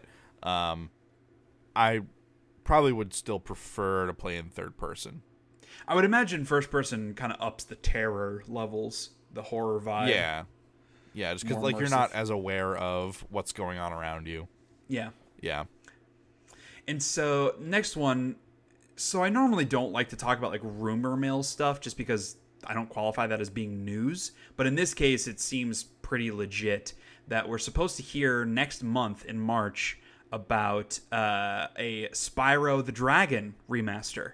This is something that I honestly thought would never happen because Spyro kind of made that transition to being kind of the lead of the Skylanders thing. Right.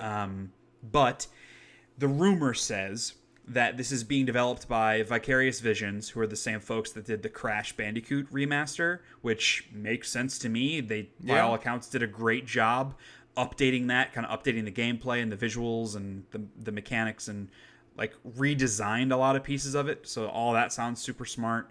Yeah. And this apparently will be the first 3 games, which are the right 3 to do. Those are the Insomniac games. Yeah. And it'll be coming to PS4 and then eventually other consoles. Because apparently the Crash game will be coming to other consoles as well. It was a timed exclusive on PlayStation, but I guess it's going to other ones, which I didn't know. And this will be the similar case. So we'll know next month if this is true or not. It certainly sounds logical for them to do this, and I, for one, would be super pumped. I loved the Spyro games growing up, so it'd be really fun to revisit those. And what is even better, because I didn't really get into the Crash Bandicoot one because of how difficult those games were. I was like, I don't need to relive that difficulty piece. Spyro's not that. It's that 3D platformer kind of thing. That's just a fun game. So I would love to go back and play those. Yeah, I think about Spyro every now and then. Yeah, same. More than I do like other PS1 era platformers like that. Right. So I think I would like to revisit that if this were to come out. Yeah. And then we have some bad news for fans of System Shock. So there was a Kickstarter to remake the original System Shock, and they've been working for a couple of years now, 3 or 4 years. They recently announced that they're putting the project on hold. They're not canceling it, just putting it on hold. The explanation was that, I mean, the Kickstarter earned $1.3 million, which was like way over what they were asking for. And because of that, they just got really ambitious. And they started kind of redesigning a lot of aspects of the game and had to kind of reset and say, this Kickstarter was for us to remake the game, not like completely change the game. And we're kind of doing more than what we should. And we're not really delivering on what our Kickstarter backers wanted. So the kind of lead developer came out and said, hey, we're just going to put this on hold, rethink our development, and we'll come back to it and deliver what we promised to deliver, which I really respect. On the one hand, I kind of would be curious to see what they were going to do to the game to make it more updated and new, but I totally understand the perspective of wanting to deliver what they said they were going to deliver, and you certainly can't blame them for that. I just hope the game still happens after all this time. I played one of their early demos that they had made available for a short time. I think it was on Steam, and maybe it still is.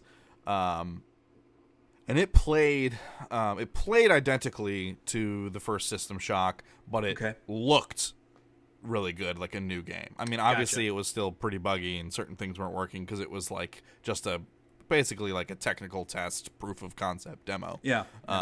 But it played just like original System Shock, but looked really good, and that's what I thought they were gonna go with, and I feel like that's probably what people want. And so maybe this is kind of realigning with that initial vision, right? Because what they were doing was like, oh, we're implementing like a new physics engine, and like when you freeze enemies, you can hit them with a wrench and they break apart into this many pieces and that many pieces. Like they dynamically break apart and stuff. Like that's cool, but that feels like more of an action game than the original System Shock did. So I mean, I guess I should say I've only played System Shock 2, which I know is a little more of an action game, but I have heard that the original System Shock, and what people like about it is it's more of a puzzle RPG like game with a little bit of combat mixed in, and that's what I was expecting from this. And then it began to lean more heavily in a System Shock 2 kind of way, and people seem to kind of negatively react to that online. That makes sense. So it makes sense for them to go back to that initial vision. So hopefully it still comes together. I hope. Yeah, I mean, that kind of development change is rarely like great, but at least that they're being transparent about it, and hopefully they can kind of get everybody back on the same page and move forward. Because, I mean, as someone that doesn't really have nostalgia for the original System Shock, other than how it influenced BioShock, I would love to like experience this and with a new lens and kind of see a modern version of that game. So I'd be looking forward to it. Yeah. In between our recent podcasts, we had the D23, like the Disney Expo. So we had lots of like news about Star Wars stuff and different Disney stuff, and we also got more updates on Kingdom Hearts 3. So did you watch these trailers? I did. Yeah. So there were a couple different. Yes, there were a couple different trailers. There are two that I'm going to talk about. One of which was specifically about like the music and the theme song, which had a couple little things, couple little nuggets to discuss. And then they had an actual story trailer, which was like a more traditional trailer. So I guess the first one to talk about this theme song trailer. The theme song itself I thought was awful, but yeah, I'm not a huge fan. The original Kingdom Hearts theme song is also a pretty terrible song, but it really works. Yeah, it works in the game. So maybe this will still work. But the song feels like very Americanized J-pop, which is like the worst thing you could possibly do. Yeah, but that's what the other two games were too. Yes, 100%. They're staying with their chosen aesthetic. Yeah, this one just it didn't have as much heavy stuff going on in terms of like the instrumentation and stuff. Like, there wasn't as much of that going on in this. For sure. So I guess both trailers showed some similar pieces, but in the theme song one we got, like, it showed the Toy Story world, which I think is the first time we had seen the official Toy Story world, right? They've shown it before. Okay. Yeah, I've seen it in the previous trailer. I did like that, because in a lot of the previous Kingdom Hearts games, for certain worlds, kind of the main characters their costuming changed to fit the world, like the Halloween town, that kind of thing. Yeah. In the Toy Story one, like they look like action figures, like they have like the creases in the arms and elbows, joints. which I thought like that just looks really fun. Yeah, and I like it. They can lean more heavily into it because of, you know, the PS4 and stuff. It's a lot more powerful. They can do a lot more visually, which is cool. Yeah. I really liked that because they also did the Monsters Inc. one where they look more like monsters and they have that kind of fluffy vibe to it, like the Monsters Inc. movie, which I really enjoyed. Well, I just say all the character models in that world looked really good. Yes, absolutely. Like really good. Yeah. Did you see the Keyblade for Toy Story? No. It's a cactus with the Andy hat on it. Okay, all right. It's pretty good. I did notice, because I wrote that down too, there, like, and this is from the story trailer, but kind of on that bottom left-hand corner where it normally shows like the moves and stuff you're doing, it changed a lot in the trailer for the weapon that Sora was using, because there was one where like it was a hammer that he was using that looked really freaking weird. I thought I wrote these down. I'm trying to find in my notes. Yeah, it's almost like in addition to summons, they have like special weapons that you can summon for different modes of attack. They did like the teacups kind of special move, and just in general, like this seems so fucking over the top. There's so much shit happening on screen at all times, and I like that, but I'm also like a little afraid that it's going to be completely overwhelming and like really hard to follow. There just seem to be a lot of special moves that you can do, so I'm not sure. They also showed in the theme song trailer more of the Tangled world, where I saw like a Keyblade where it was like a flower, kind of a sun thing that he uses and shines a light kind of stuff, which was fun. And then toward the end, they show Riku like with Mickey, and he has what seems to be a Keyblade, but I thought it looked like the Soul Edge sword from Soul Calibur. It has like an eyeball and like it's all like veiny, gross. Well, no, that's the I think it's called Soul Edge or Soul Eater. It's from the first Kingdom Hearts. It's the Keyblade that Riku has. It looks way different in this, I thought. Well, it looks like it's been combined with another Keyblade almost. Yeah, maybe. Because there's like a wing or some wind or something on the handle. It's like it was like combined with another Keyblade. It just it looked vaguely like alive to me, which I thought was really bizarre. And then he does say at the end of that trailer, and he like throws it down in the sand, and he says, "In case the other me needs it," which I was like, no, what? Fucking come on, please, just streamline the story. Maybe he just means the nobody, because what happened? It's when. How does a nobody form again? Dude, it's when a person becomes a heartless. There is literally nothing in this entire fucking world that I understand less than the Kingdom Hearts story. What about Metal Gear? I could give you a better summation of Metal Gear than I could Kingdom Hearts. And I've played the Kingdom Hearts games. Well, actually, I haven't played like the side games. But it is so obtuse and frankly downright fucking stupid, the story in Kingdom Hearts. So I was hoping beyond hope that they weren't going to lean into that. In the story trailer, it seems like they're leaning into it for sure. So we'll see if it makes any fucking sense to anyone other than folks that have put thousands of hours into all the side games. I don't know, man. Kingdom Hearts. But yeah, so the story trailer kind of gives more context to the actual story of the game. I don't know. The game, I feel like you can tell its roots as a PS3 game. A lot of the character models and like facial animations are less than fantastic. I also felt like the organization, like the bad guys with the black robes, they look straight up not only like Final Fantasy characters, which is on purpose, but they look like they actually picked the character models out of Final Fantasy 15 and put them into Kingdom Hearts. Like, they look like they belong in two different games, which is a bit weird. Because, like, in the previous Kingdom Hearts, they all looked the same. Like, the same type of face and the big feet and all the stuff was the same. But in this, they look like they're from two different games. Like, Sora looks the same as he has in previous games, but the bad guys look like they're from a Final Fantasy game. I don't know. Like, the Final Fantasy characters from the original Kingdom Hearts didn't have the big... Like, Leon didn't have big feet. Neither did Aerith. You're right, but they were visually styled like Sora was. Like, they looked like they could exist in the same universe. And these two just didn't to me. Huh. I don't know. Maybe it's just maybe it's the faces. Yeah. Maybe, like the faces, the features on the Final Fantasy ones are a little too modern and sharp. Right, and more detailed than like Sora's are. Maybe that's what it is. So I first watched a Japanese version of this trailer. Well, because the trailer is Japanese, but there's a one with English like subtitles. Right. And the one I watched was just Japanese, and so I had no idea what the fuck was going on. But I did really enjoy listening to Buzz and Woody from Toy Story with Japanese, like speaking Japanese. Yeah. I also, thought was Mike fantastic. Wazowski. Yeah, Mike Wazowski was also very good. Yeah, that was very funny. Yeah. So it showed some like combat in the Monsters Inc. world, the Tangle world, the Toy Story world. Again, it just seems like it's totally batshit. There's so much stuff going on.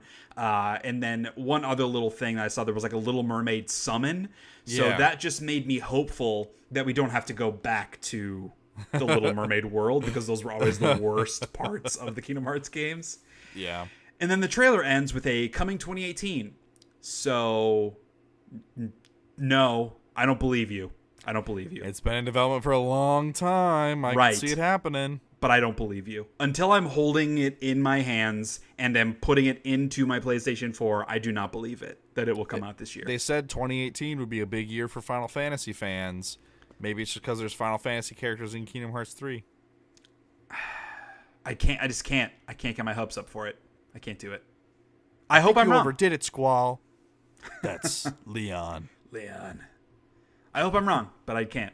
Yeah. I can't get my hopes up. Okay, so this is this is a bit of a twist and turning story. So a couple years ago, THQ went out of business. As part of that, they sold off all their properties to various publishers. Deep Silver bought some stuff, and they were kind of owned by, I think it's Koch Media, I think you pronounce it, Koch. Nordic Games, who were the makers of Darksiders, they retained their Darksiders rights as well as some other stuff. And then I think there was another publisher that bought some of the IP. Through crazy twists of fate, Koch Media has just been sold to THQ Nordic, which Nordic Games rebranded as THQ Nordic to become publisher as well as a developer. And so now THQ Nordic owns all of the old properties that former THQ owned. But it's a new company, new management, etc. It's so like weird. Fucking crazy how it worked out. Because Nordic, like THQ Nordic, they've gone out and rebought all the different IP to get it back under one roof, which is like good for them. Like that's cool. Sure. Yeah. So they own, and not only do they own their old THQ properties, but they've also acquired additional properties from Koch Media. So THQ Nordic now owns the Darksiders games, which they already had, the Metro franchise, the Red Faction franchise, and then now they have Saints Row, they have Dead Island, because they also acquired Volition as part of this. So they're a much larger publisher than they were before. So to me, I don't know, I think this is probably a positive move. It's hard to know one way or the other, but THQ Nordic, like, they seem to be trying to get those franchises back on track. And they've put a lot of work into Darksiders 3, which seems to be coming together well. Yeah, I can't remember the original reason they closed. THQ?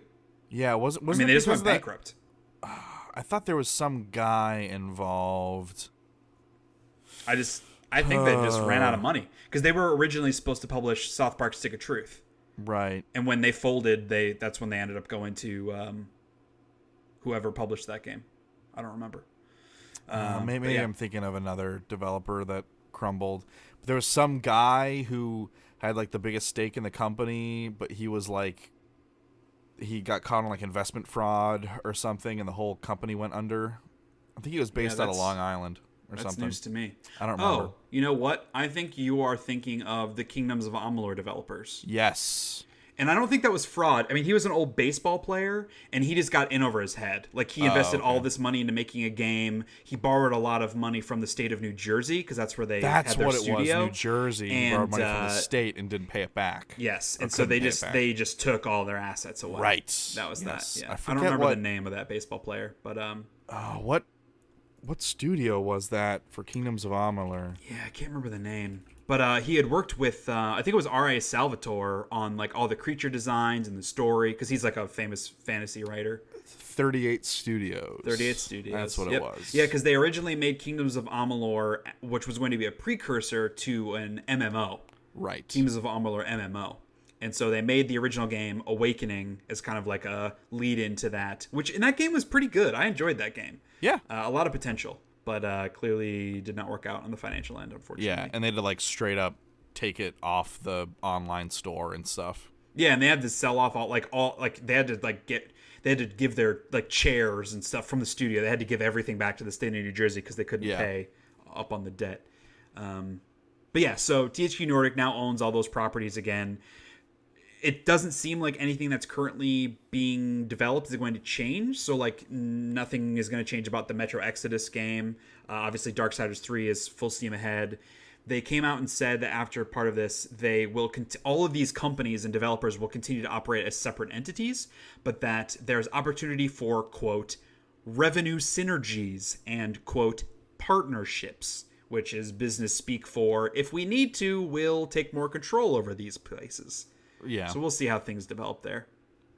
It is, I mean, it's a lot of those like mid-tier type studios and IP, like the kind of games that years ago would come out at $40. You know, that market doesn't exist a lot anymore. No, it really doesn't. But that doesn't mean that they might not get back into that market, because there have been a couple games recently, like, Uncharted Lost Legacy. I mean, that released for $40. So there's an opportunity to release games in that kind of model, which I'd be interested in, that kind of a little bit smaller scale, kind of a less investment on the player side. So we'll see.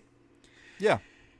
Okay, so there is a new PlayStation 4 update that's currently in beta. I only bring this up because it kind of has a lot of quality of life improvements, which seem pretty sweet. There is a new filter for the games library, which I desperately need because I have 300 games in my games library. It allows you to kind of filter by different things. So like a game that you had previously installed, which for me is really good, because when I buy a game and I'm like, oh, I'm going to play this soon, I'll go ahead and install it. And then 2 months later, when I run out of space, I'm like, I'm not going to play it. And then I delete it. And then I forget that I own it. So a game that I bought recently that I would rather play than a game I bought 6 years ago, I would rather be able to filter and find those kind of recently purchased, recently installed games, so you can do all that kind of thing. Right. There's a filter for free PS Plus games, which is smart as well, because a lot of those are like titles I've never heard of. And if I want to kill a couple hours on a weekend, I'll try out a free PS Plus game that I have never heard of before. Right. It also gives the ability to limit playtime for your kids. So like parental controls where you can set like, oh, my kid can play for 3 hours and then the system shuts off, which is pretty neat. And then the big thing for me is it adds super sampling, which is a graphical upgrade for non 4K TVs. So regular HD TV, it kind of up-reses some stuff. It doesn't go full 4K, obviously, because the TV doesn't support it, but it does make games look a little bit better. Games don't have to support this, but games that do, I've seen online that people are already saying like, yeah, it does make a difference. So okay, that sounds pretty all right. Yeah. So next piece. So these two stories kind of tie into each other. So first, Activision Blizzard had their earnings call recently. Just like last episode, we talked about EA's earning call. So Activision Blizzard announced that they made $4 billion last year, specifically with microtransactions. Now, in this instance, microtransactions is a broad definition that it does include loot boxes, but it also includes in-app purchases for mobile games, which is a big part of their business. It includes DLC as a microtransaction, so it's not purely like loot boxes made them $4 billion, which I've seen a lot of news stories kind of leaning into that part of it, which just isn't true, and it's clickbait, and I hate that shit. But it is worth mentioning as well that close to $2 billion of this, which is almost like half of this total amount, came from King Games, which they're like the Candy Crush developers. Right. So, they also did like Battle Royale, Clash Royale, or not Battle Royale, Clash Royale, and Clash of Kings, stuff like that. So those games that have huge whale customers that spend like 20 grand. Yeah, absolutely. Yeah. So yes, it's a shit ton of money that come from these things, but if you dig that next level deeper, which God forbid, quote unquote, gaming journalists do, if you dig a little bit deeper, it's not just like $4 billion in loot boxes. There's a lot of other pieces to this. It obviously, clearly to them, those microtransactions, those loot boxes are giving them a financial return, just like with EA. So we will see these big companies continue to play around with that business model. So I don't know. I wouldn't qualify it as like good news necessarily, because I think that a lot of the ways that loot boxes are implemented are poor. But as we talked about last time, like, I'm not inherently against the concept of a loot box. If it's cosmetic, if there's an easier way to earn that stuff in game, I'm totally fine with giving people a shortcut. That I have no issues with that. It's just the way that these games have been implemented seem to be designed in a way that make you feel kind of forced and obligated to spend real money, and that's where it breaks down for me. Yeah, and Sea of Thieves kind of released an update. It was maybe like a week ago that was basically saying, or a statement, not an update. It's basically saying there will be loot boxes, but it's all cosmetic. It's like for pets, and you will still be able to buy them with the in-game gold. Right. So, right. It's all cosmetic stuff. There is a way to do it right. And in those instances where me, as someone who doesn't super want to spend extra money because I would rather invest the time, if I'm given an easy way to earn those things by playing the game, I will do that. But if other people don't want to, they don't have the time, or they would rather just drop $5 to get that hat they want, if that money goes back into the hands of the developers for them to continue to make good content, I'm not contributing to that, so I'm totally okay with it. Right. It's where, like, I have a disadvantage over someone that spent more money. Yeah, that's where it's like, that's fucked up. So, speaking of, we've talked a lot about kind of legislation around loot boxes and microtransactions and how they're related to gambling, etc. So, a while ago, some politicians in Hawaii had mentioned, like, trying to put together a piece of legislation about this.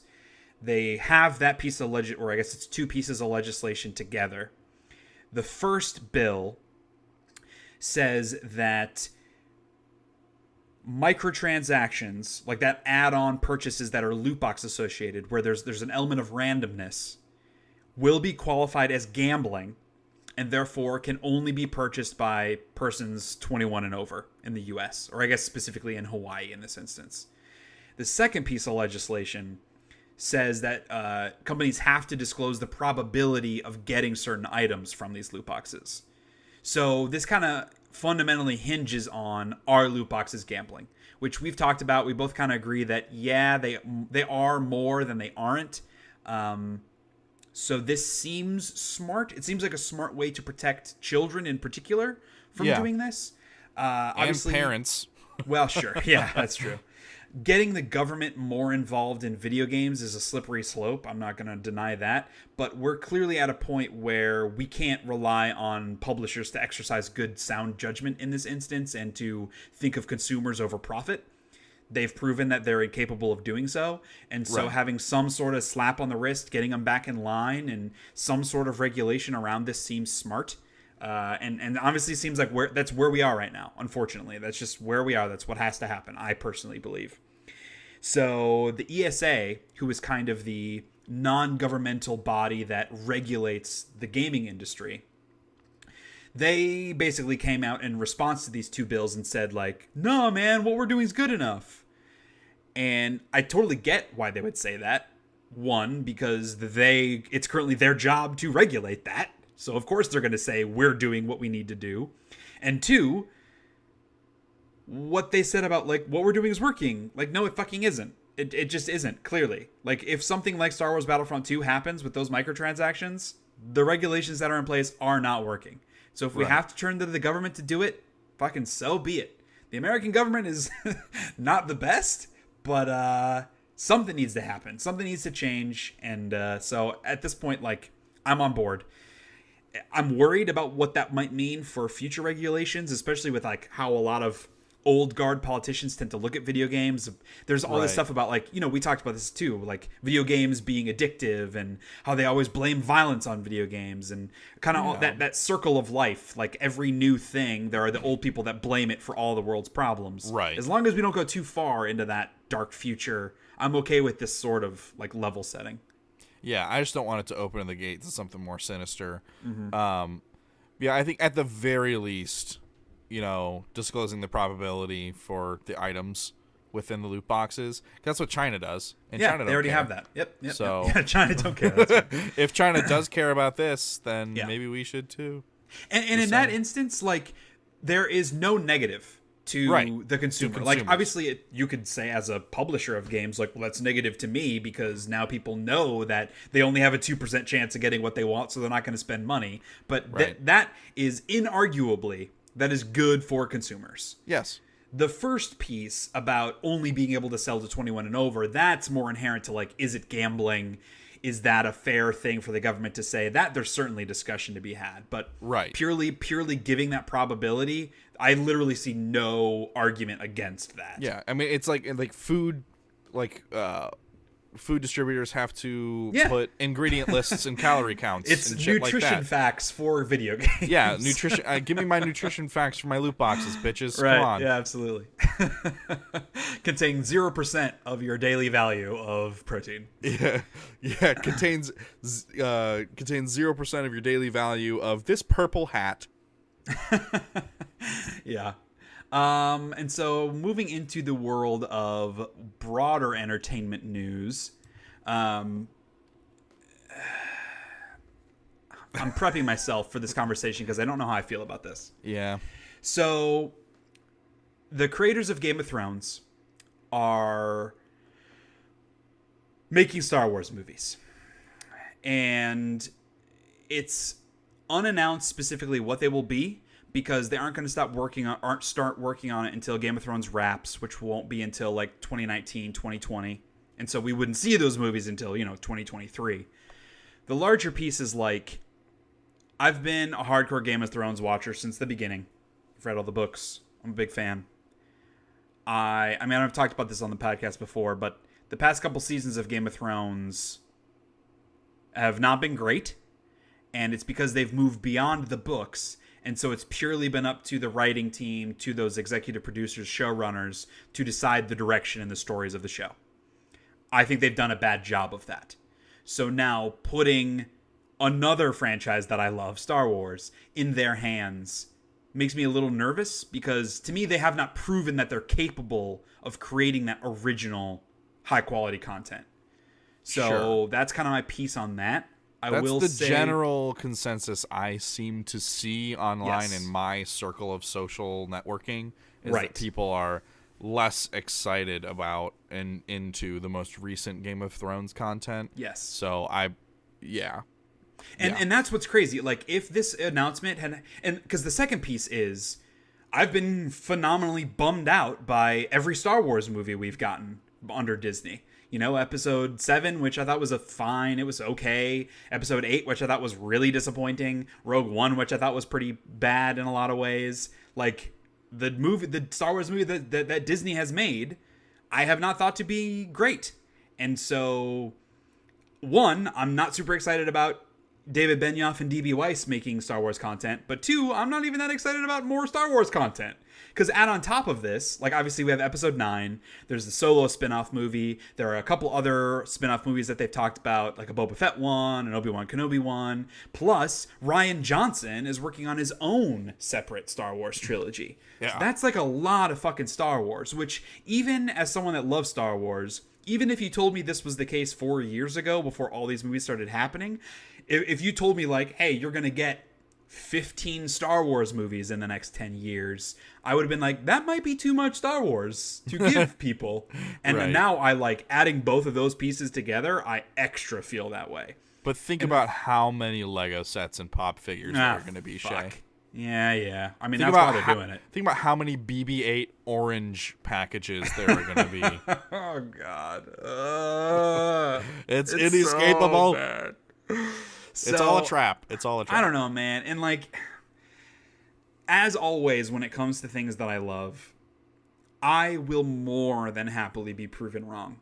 Like, I want the final season of Game of Thrones to be the greatest season of the show.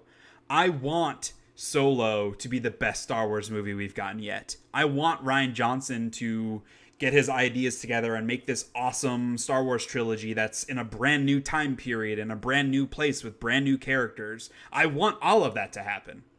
But all I can do is react to the current circumstances and what I know, which, as it relates to these things specifically, is nothing. All I know is D.B. Weiss and David Benioff are making a Star Wars trilogy. Rian Johnson's making a Star Wars trilogy. I have no fucking clue what either of those will be.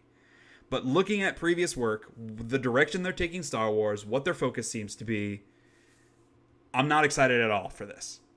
And knowing how excited I would have been 4 years ago to think, like, the dudes behind Game of Thrones, one of the best shows on television right now, are going to be making more fucking Star Wars movies, and this is before I've seen any of the new Star Wars movies, like, holy shit, my mind would be exploding. And I can't even express how sad I am that I'm so far on the opposite side of the spectrum from that right now. So, I don't know, dude. I don't fucking know. But, as a fun talking point, just kind of like shooting from the hip, what would you want them to do? So I know, like, you really burnt out of Game of Thrones because of the concept and how it killed off characters.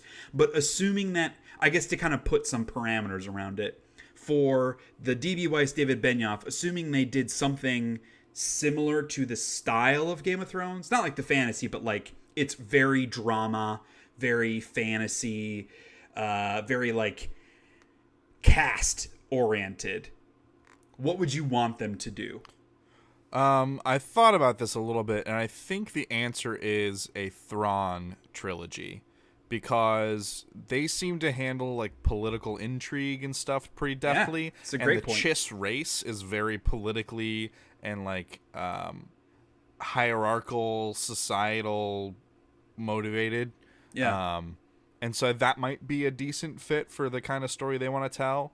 I think that could be really cool. I also think that Thrawn has been criminally underused in the Star Wars Rebels show. I don't think he's had a whole lot of stuff going on from what I've seen so far. I would agree, but take it where you can get it, because until they added him back into Star Wars Rebels, he was a non-canonical character. I know. So at least he exists now. Yes, but now that he exists, I know that maybe this is a possibility. Maybe more Thrawn. Maybe more Thrawn. Maybe that's more fair. Thrawn. Oh, weird idea. Huh? Yeah, maybe that's a good idea. So I think something surrounding either like the Chiss or another alien race. Like the Chiss would be the easier thing to do because they're humanoid. They're just blue with red eyes and black hair. And I feel like they could do some really cool visual things with like building out what the Chiss style is. Because Thrawn's whole big thing, and he's kind of an abnormal Chiss in this regard, but he's very analytical in terms of like the art, and he believes like that's very critical to what it shows about culture and how that reflects militarily and their problem solving for different races. So I would like to see kind of like the reverse of that about like how Thrawn is, and maybe the dichotomy of how he is and his society is, and like what their art is like and what their like structure is in the new canon and a kind of all that kind of stuff. I feel like these guys could maybe handle something like that.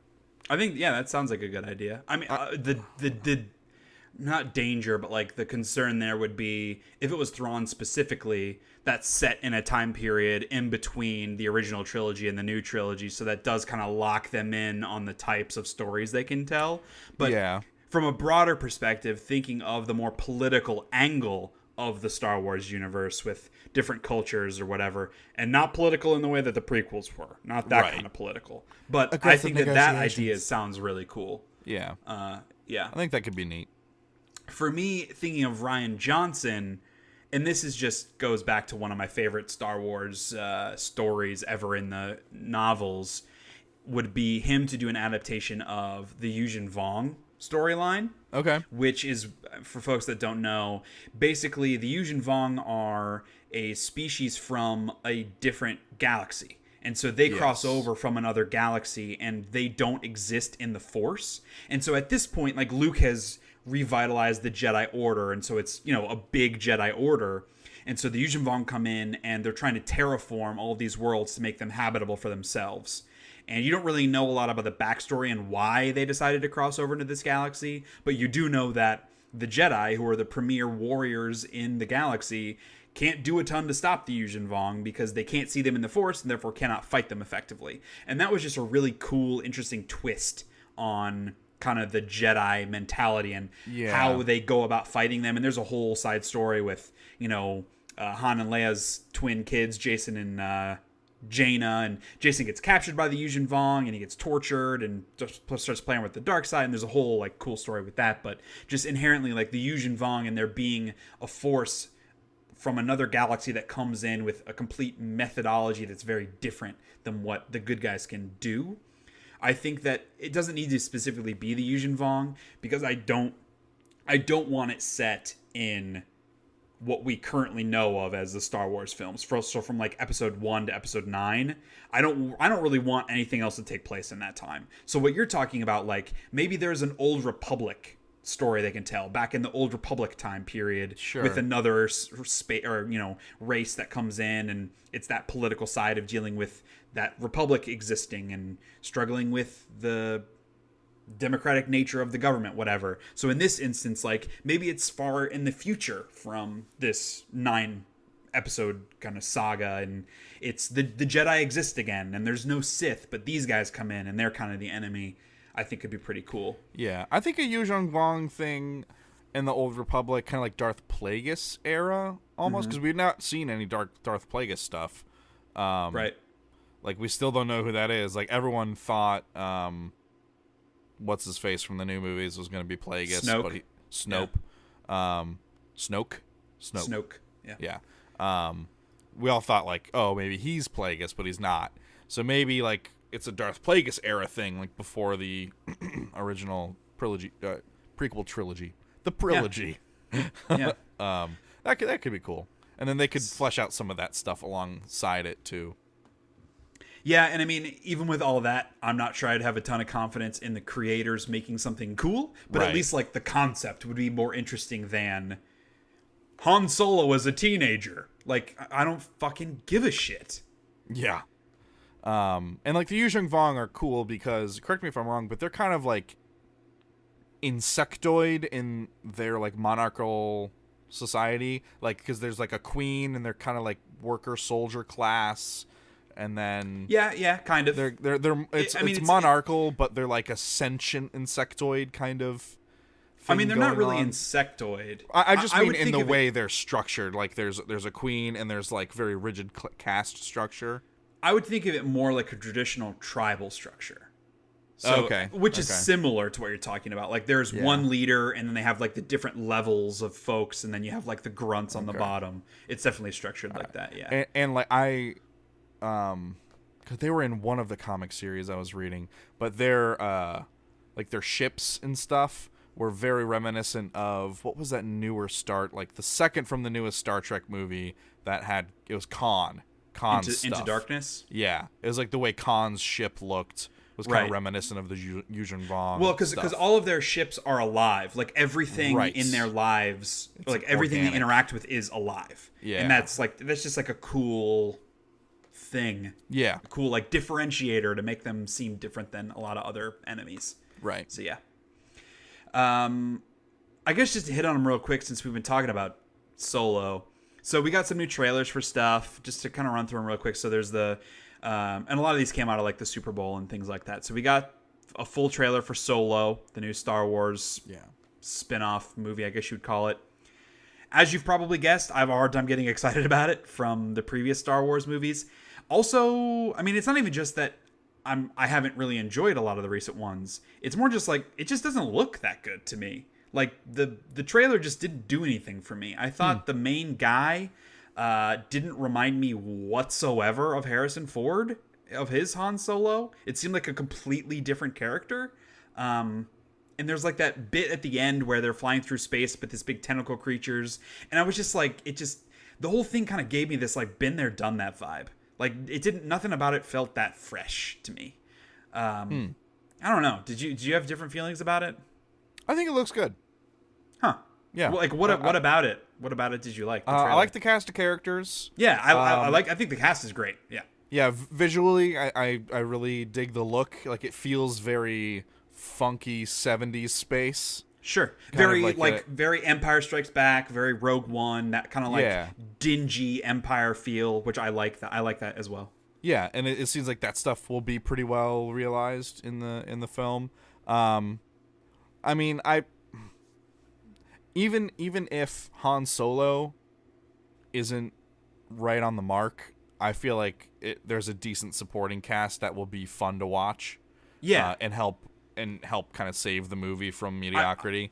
I love all the actors involved. Like, I mean, Woody Harrelson's in it. You know, what's his face? Who's the dude that plays Lando? The actor. Yeah, that guy. Fuck, I can't think of his name. Anyway, he's awesome. Obviously, Daenerys from Game of Thrones is in it, and she's really good. So I like the cast. I like the characters that are involved. It's just like, I don't know. I like the music of the trailer. Like, I thought the little ticking thing was effective at kind of establishing the stakes and stuff. It's just something about it just seemed off to me. And I know, like, reading reports about the behind the scenes, I know that movie has been a complete mess. They've had multiple directors, tons of rewrites. The cast didn't come together until the last minute. So I know the production was not smooth whatsoever. Okay. I also, for as solid of a director as Ron Howard is, I would not qualify him as a director that has a particularly specific aesthetic. Like, he's a fairly brown director. Like, he's a very, like, middle of the road, and like, he's really good. I mean, tons of Oscar winning and nominated movies. He's a very solid director, but he doesn't have that auteurship, I guess. He's a very, like, vanilla director. And so I fear that this movie will lose a little bit of its style, a little bit of its uniqueness with him directing versus someone else. I don't know. Sure. That's just an assumption. But okay. We got trailers for some other superhero movies. I don't know, man. I have a hard time, like, getting pumped and breaking down movie trailers nowadays. But there was yet another fun Deadpool 2 trailer. Yes. Yeah. That movie looks good for as kind of blasé as I'm feeling about a lot of the superhero stuff and those kind of big tentpole releases that I used to get excited about. I'm not anymore. Deadpool 2 still looks like it's going to be fun. Yeah. I hope that the movie is as fun as the trailers, because the trailers have been amazing. Right. They've been really good. Venom. I can kind of take or leave Tom Hardy. I feel like he always does the same thing in everything he's in. Hardy. I always feel like he does the same thing. Like, he has the same walk that he does. Like, he's walking down the street and you can see his back, and like in the shot, I'm like, yeah, that's fucking Tom Hardy walking. Yep. Like, I've seen that shot 70 times in every other movie he's in. He's got like the hunched over walk thing, like the broad shoulders. I can see that. Neck down. I can see that. I think he's a phenomenal actor. Like, to me, he's like one of the best actors out there, I think. I don't know. He just always comes across as a bit of a tryhard. I mean, Hard's in his last name, so you never know. Yeah, but that's true. Also, my friend was, because we saw this before Black Panther, and my friend was like, "Man, they didn't even show the suit. That's so stupid." I kind of like that they're not showing the suit. Totally agree. I don't want to see the suit until I see the movie. Totally agree. Yeah. I felt like it was an effective teaser. And that's what it was. It was a teaser trailer. You see the symbiote just for a little bit. You see like flashes of some of the supporting characters, and like there's it sets up that a little bit of horror vibe that the movie has going for it. Yeah.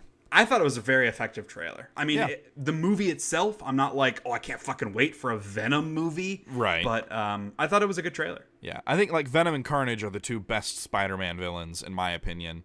I think Carnage is a better villain than Venom is. Carnage is fucked up. Yes, that part of it makes it. But Spider-Man has a ton of great villains. Yeah, I'm not saying he doesn't have a ton. I like Venom and Carnage the most. All right. Yeah. Because they're like weird reflections on who Spider-Man is, and not these like anachronistic villains that are coming in. They're like That's weird, fair. like mirror images that are twisted and warped in different ways. Absolutely. That I think are cool. But yeah, and then there's New Avengers Infinity War, blah, blah, blah, blah, blah. Yeah, so this one, like, I don't know, man.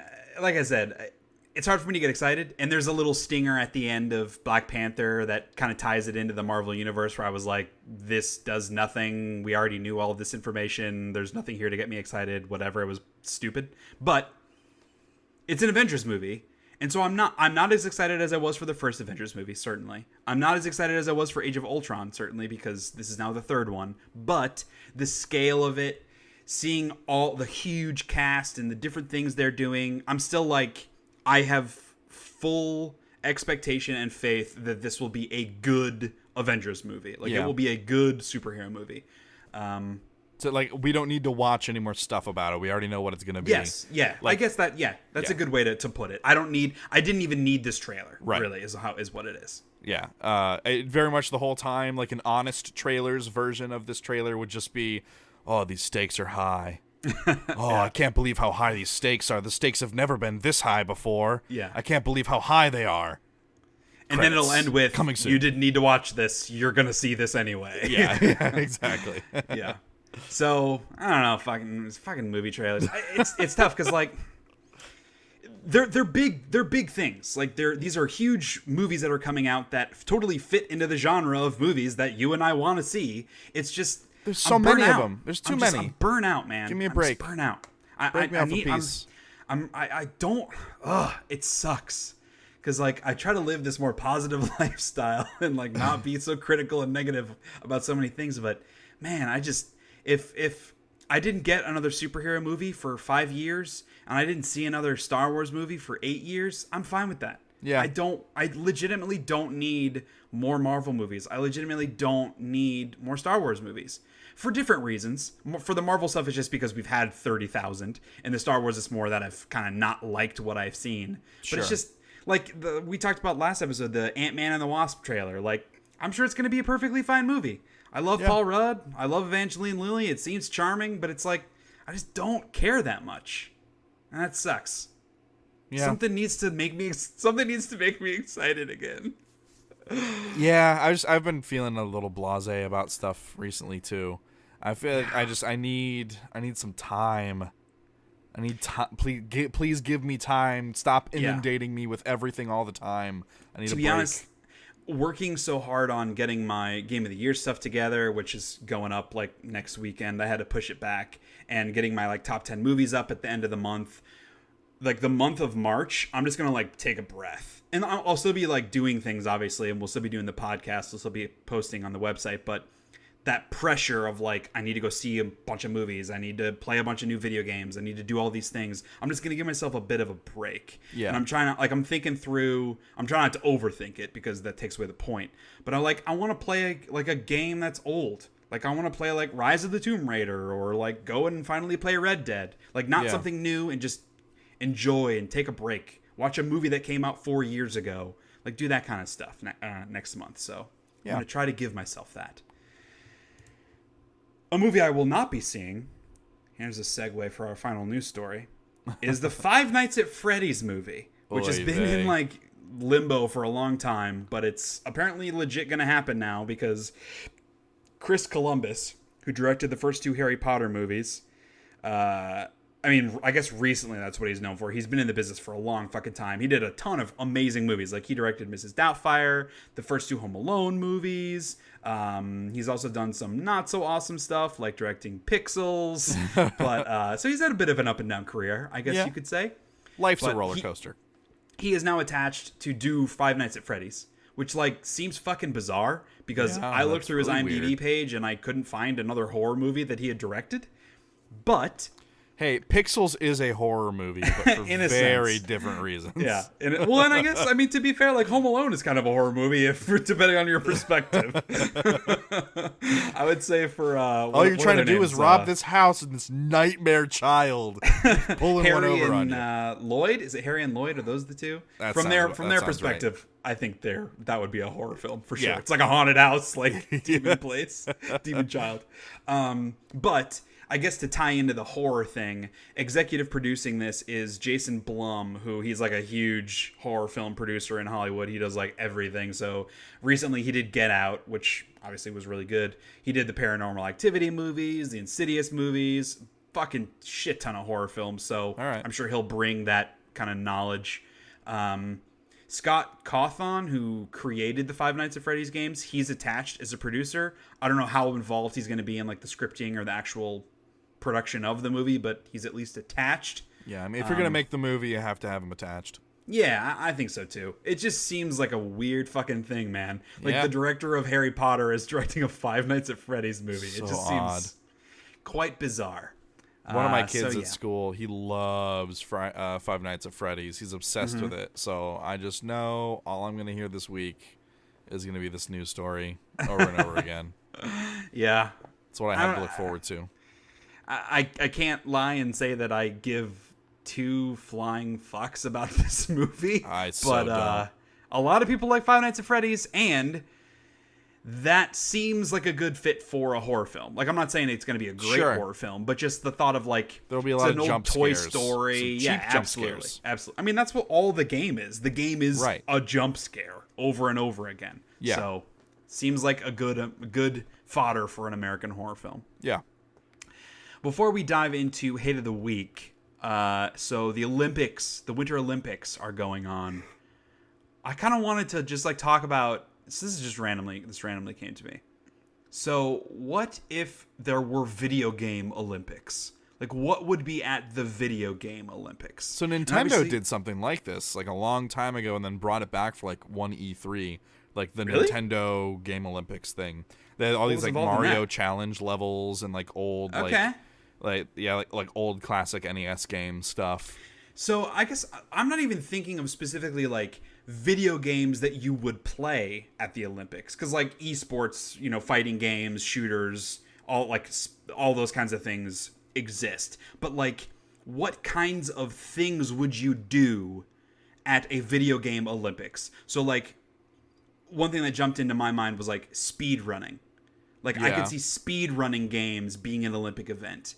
I certainly think the esports have a place, like fighting game tournaments and, you know, first person shooter tournaments, that kind of thing. But like, I could also see like Super Mario Maker. So like they give you an example Super Mario Maker level and you have to recreate it. So like the fastest person to recreate the level in Super Mario Maker. Like I could see that being a competition. Okay. And even stuff that's like not even actually playing a video game, but just like video game adjacent, like fucking juggling amiibo, like that kind of thing. Like, what would you expect to see at the video game Olympics? Probably something about quickest reaction time. To like button that's a good prompts. So like quickest reaction time would be one. You know, I remember StarCraft, like all those kinds of like All Your Base or Belong to Us type games. Right. They would measure, I think it was actions per second, your APS or your moves per second, something like that. So there would be like one of those, like your actions per second ratings. Just like a lot of weird arbitrary stat tracking. Right. I bet. I would imagine. And then there's probably there's probably VR now, right? There's probably have a VR I didn't even section. think about VR. Yeah, you gotta have VR there. Yeah, but there'd be some weird Tron ass disc VR game tournament. Or there could just be like a medley of doing actual Olympic events just in VR. Like that could be a whole like subset. That's pretty good. Yeah. The video game Olympics, VR Olympics. Right. VR video game Olympics it would be. Yeah. Because it's VR Olympics of video game Olympics, of real Olympics. So I guess it'd be the VR video game. No, it'd be the VR Olympic video game Olympics. Yes. There it is. But I think the thing that we could probably agree on over anything is that this will never happen. Sure. But if it were to happen, people from Asia would win every single event. If it's from Korea or China or Japan or wherever, people from Asia would win every single event. Yeah. No one else would have a chance. No. Yeah. All right. So I don't know. Because like I really like the Olympics. It's like a fun alternate universe time where like all these random fucking sports and everyone gives a shit about them. And I do too. Like I wish that they weren't taking place in the middle of the day because I would love to watch them. But it just made me think of What random video game shit would be involved in the video game Olympics? Because, like, the Olympics, they have basketball, they have hockey, all the bread and butter, just like you would have the esports. But you also have the really niche, fucking weird things that no one would ever talk about except at the video game Olympics. Yeah.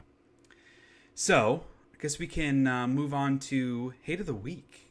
Hate of the Week.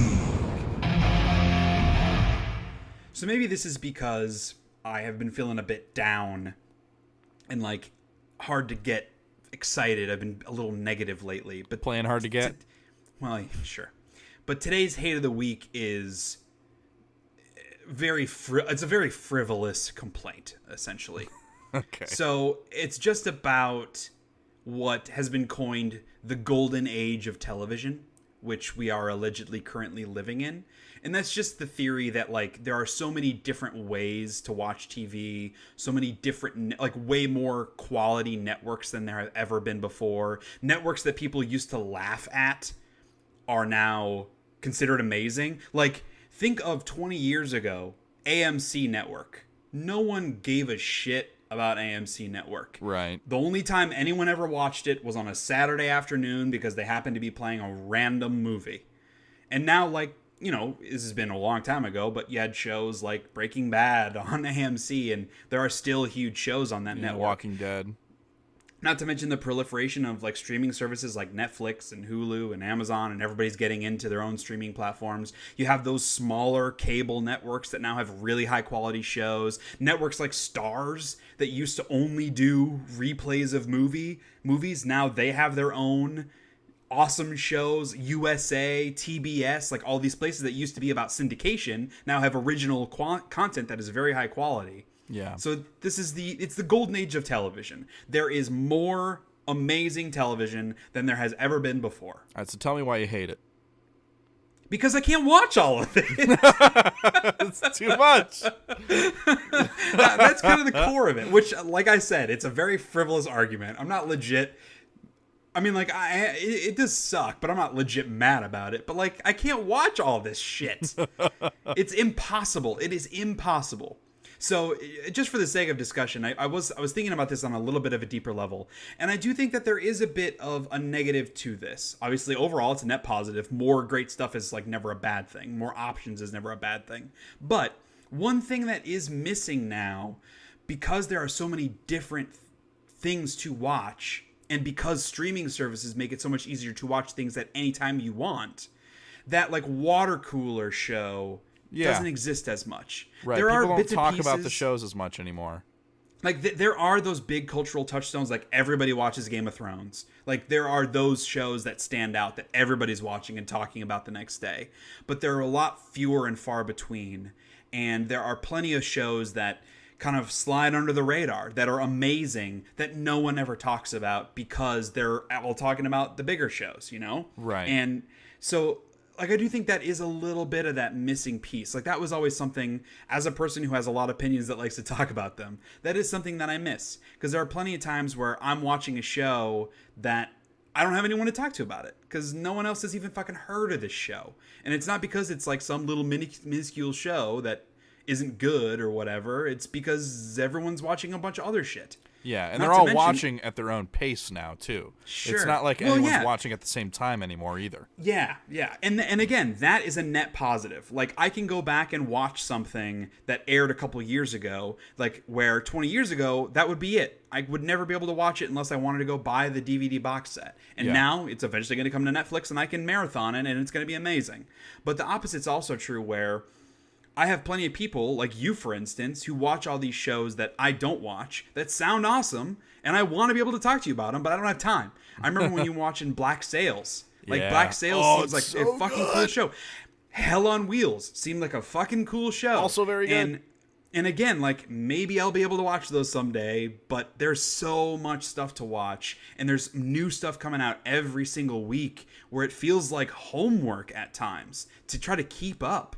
Like, we desperately sounds like you need to get watch a job in education so you have 3 months off in the summer, like I do. Yeah, that's a fair point. Or get a job where it's my job to watch TV. That'd be even better. There you go. So, yeah, I mean, again, it's a very frivolous complaint to have, but It is frustrating, and I think that most people that are big into TV can kind of get on board with that, because I feel like with video games, it's pretty much the same. Like, there are way more great games than you could possibly play, but it's kind of always been that way. Same with movies. Like, there are way more movies than you could possibly see, but it's kind of always been that way. TV, it's been a bit different. It always seemed like there was a huge divide between the cream of the crop and then the rest of TV. And now it just feels like there's so much more of the cream of the crop than there has ever been before. So, I mean, it's a great time to be watching TV, but it's also kind of a frustrating time because you can't watch everything you want to watch unless you are unemployed. And that's all you do at all times, which doesn't sound terrible, if I'm being honest. Hey, you got to have something to look forward to. When I retire. Yeah, when I retire at 70, high. I can go back and watch Black Sails. Right. No, because there will be fucking new shows that I need to watch, so I'm still not going to watch it. So, yeah. I guess before we wrap up, so I mentioned last episode, we haven't had any emails or comments and stuff for a while. Please write in. info@SheaHatesEverything.com is the email address. You can also shoot a message to the Shea Hates Everything Facebook page, or you can shoot me a message on Twitter at Shea_Castle. We did get one question in, which is awesome. It did come from my wife, but I'm going to count it as a question coming in from a listener. And that is, who's your go-to Mario Kart character? Or do you have one? Toad. Why is that? Toad. Because he's small. Well, there's only one Toad. Female Toad is Toadette. That's true. He's small. He's squirrely. He gets shit done, man. And he gets the mushrooms most often. That's not true. I think it is. I think it is. All right. But do you like that? Do you like using the smaller carts? Drops. Oh yeah. Okay. Oh. I don't believe this. That cannot possibly be true. Well, while you're looking that up, I honestly don't really have a go-to, and I think it's just how I enjoy playing those types of games, because I'm the same way in like Smash Brothers. I don't really have a main. I like to experiment with different characters. I will say I tend to lean more towards the larger guys, because I like to be in the bigger cart. I like to be able to do some physical kart racing, bumping into those little bitches, knocking them off the track. So I play as Bowser a lot, DK, King Boo, those types of characters. But I also really like playing as like the weird variations. So like I play a lot of Mario Kart 8 Deluxe, and like I'll play as Metal Mario, Tanuki Suit Mario, Waluigi. Like I like the random characters. I know Kelly's answer to this would be Yoshi. She only ever plays Yoshi, and she only ever plays green Yoshi, which is even more annoying, because in Mario Kart 8, you have 9 different colors to choose from, and she's only ever green. It's stupid. I did look it up, and because I pretty much only ever played Double Dash. In Mario Kart Double Dash, each character has a special item, and Toad's special item is the golden mushroom, which is infinite spams of the boost for a limited amount of time. Also, it says that his karts usually have an extra kick on their drift, which allow him to swerve past sharp turns with ease. So, I will say the infinite mushroom, anybody can get that now. That is a thing that anybody can get. Doesn't change the fact that he is the Tom Cruise of the Mario Kart universe, in that he is short and a badass. And fast. And he can run down long stretches of Asian boardwalk. Does he stretch his fingers out like straight? I would like to think he does. Although, speaking of Tom Cruise, just a real quick aside. When we went and saw Black Panther, they the new Mission Impossible trailer Fallout looks really good. It looks fucking great. Also, the font treatment for Fallout is literally just from Fallout the game. Fallout. Yeah. So, like, I've been not underwhelmed with the recent Mission Impossible movie, because they're all fun in like a dumb, over the top action movie way. But like, this one actually looks kind of good. Yes, none of them have been as amazing as Mission Impossible 1, which is probably in my top 5 movies of all time. It's such a high bar. This one, like, legitimately looks awesome. And speaking of, like, getting me excited about some movies and stuff, for as many fucking Mission Impossible movies as there have been, I'm pumped for some Mission Impossible Fallout. Yeah. Which, to be fair, is a stupid name. Mission Impossible Fallout. That is a dumb name. That's just 3 buzzwords put together. It's like they just have a dartboard of like one word phrase. Mission Impossible mayonnaise. Mission Impossible undertow. Mission Impossible short. Like it's anything. I just realized that the acronym is MIF, so I really hope it's not as bad as the acronym would have us believe. Ayo. Hopefully they don't MIF it. Sounds like a joke from Black Panther. Nailed it. So, to wrap this episode up with some positivity, some even greater positivity than Mission Impossible Fallout. I mean, right? Today, I don't hate having dreams where I'm running Shea Hates Everything as my full-time job, which I've had multiple dreams in the past week where like that's what I do. I run the website, we do the podcast, I'm like doing the marketing and the Google AdWords, and it's fun as shit. I would love for that to happen. That does sound nice. Today, I don't hate a good calzone, because right after I went and saw Black Panther, my buddy and I stopped by Benito's over in Waynesville, Ohio. A little shout out. That was a killer calzone. I got the jumbo calzone with extra cheese, banana peppers, and pepperoni. And they give it to you, and it's like literally the size of half a large pizza. Right. So it is a large pizza, just folded in half. Yeah, just fold it over. But they put little slits in it. And so you can just take a knife and a fork, and you cut it into like these little breadstick-like calzone strips, and you dip them, and oh, it's good stuff. Good stuff. I think it was called Benito's. If it wasn't, sorry, but it's in Waynesville, Ohio, and they have great calzones. And there was totally a jumpsuit mafia-looking motherfucker sitting in there when I walked in, and I was like, I don't know what year this is. You're gonna have the calzone. You like the calzone? He was giving me the eyes, come back too. for more calzones.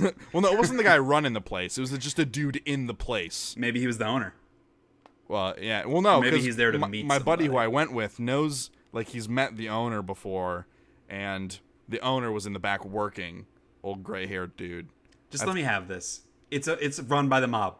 Just let me have this. Well, no, I'm not saying the mob doesn't take a cut, but maybe he's just like forcibly under the influence of the mob. He's an enforcer. He's the bodyguard. He has to pay their protection tax exactly every week. Exactly. It's a pizza protection tax. Yeah. Well, all right. Thanks everybody for listening. And Kyle, thank you for joining me as always. You got it. And if you guys want to read some opinions on stuff we talked about, you can visit SheaHatesEverything.com. I actually have a lot of reviews for a lot of stuff, a lot of the movies and video games we've been talking about. I've been cranking out reviews as much as possible. Nice. In anticipation of Game of the Year, which is another reason why I can't wait to take a little bit of a break. Yeah. But yeah, you can check that out for some stuff on video games and movies and television and everything we talked about today. Maybe I'll have some calzone reviews. Who knows? But it doesn't get better than Benito's. 8 out of 10. 9 out of 10 for the tracksuit guy. Okay, there we go. Although I don't want him coming after me. Coming after me and my family. So yeah, I guess we'll see y'all in the next episode, which will be back to regular scheduled programming going up on a Monday. Thanks y'all for listening, and peace out. Arrivederci.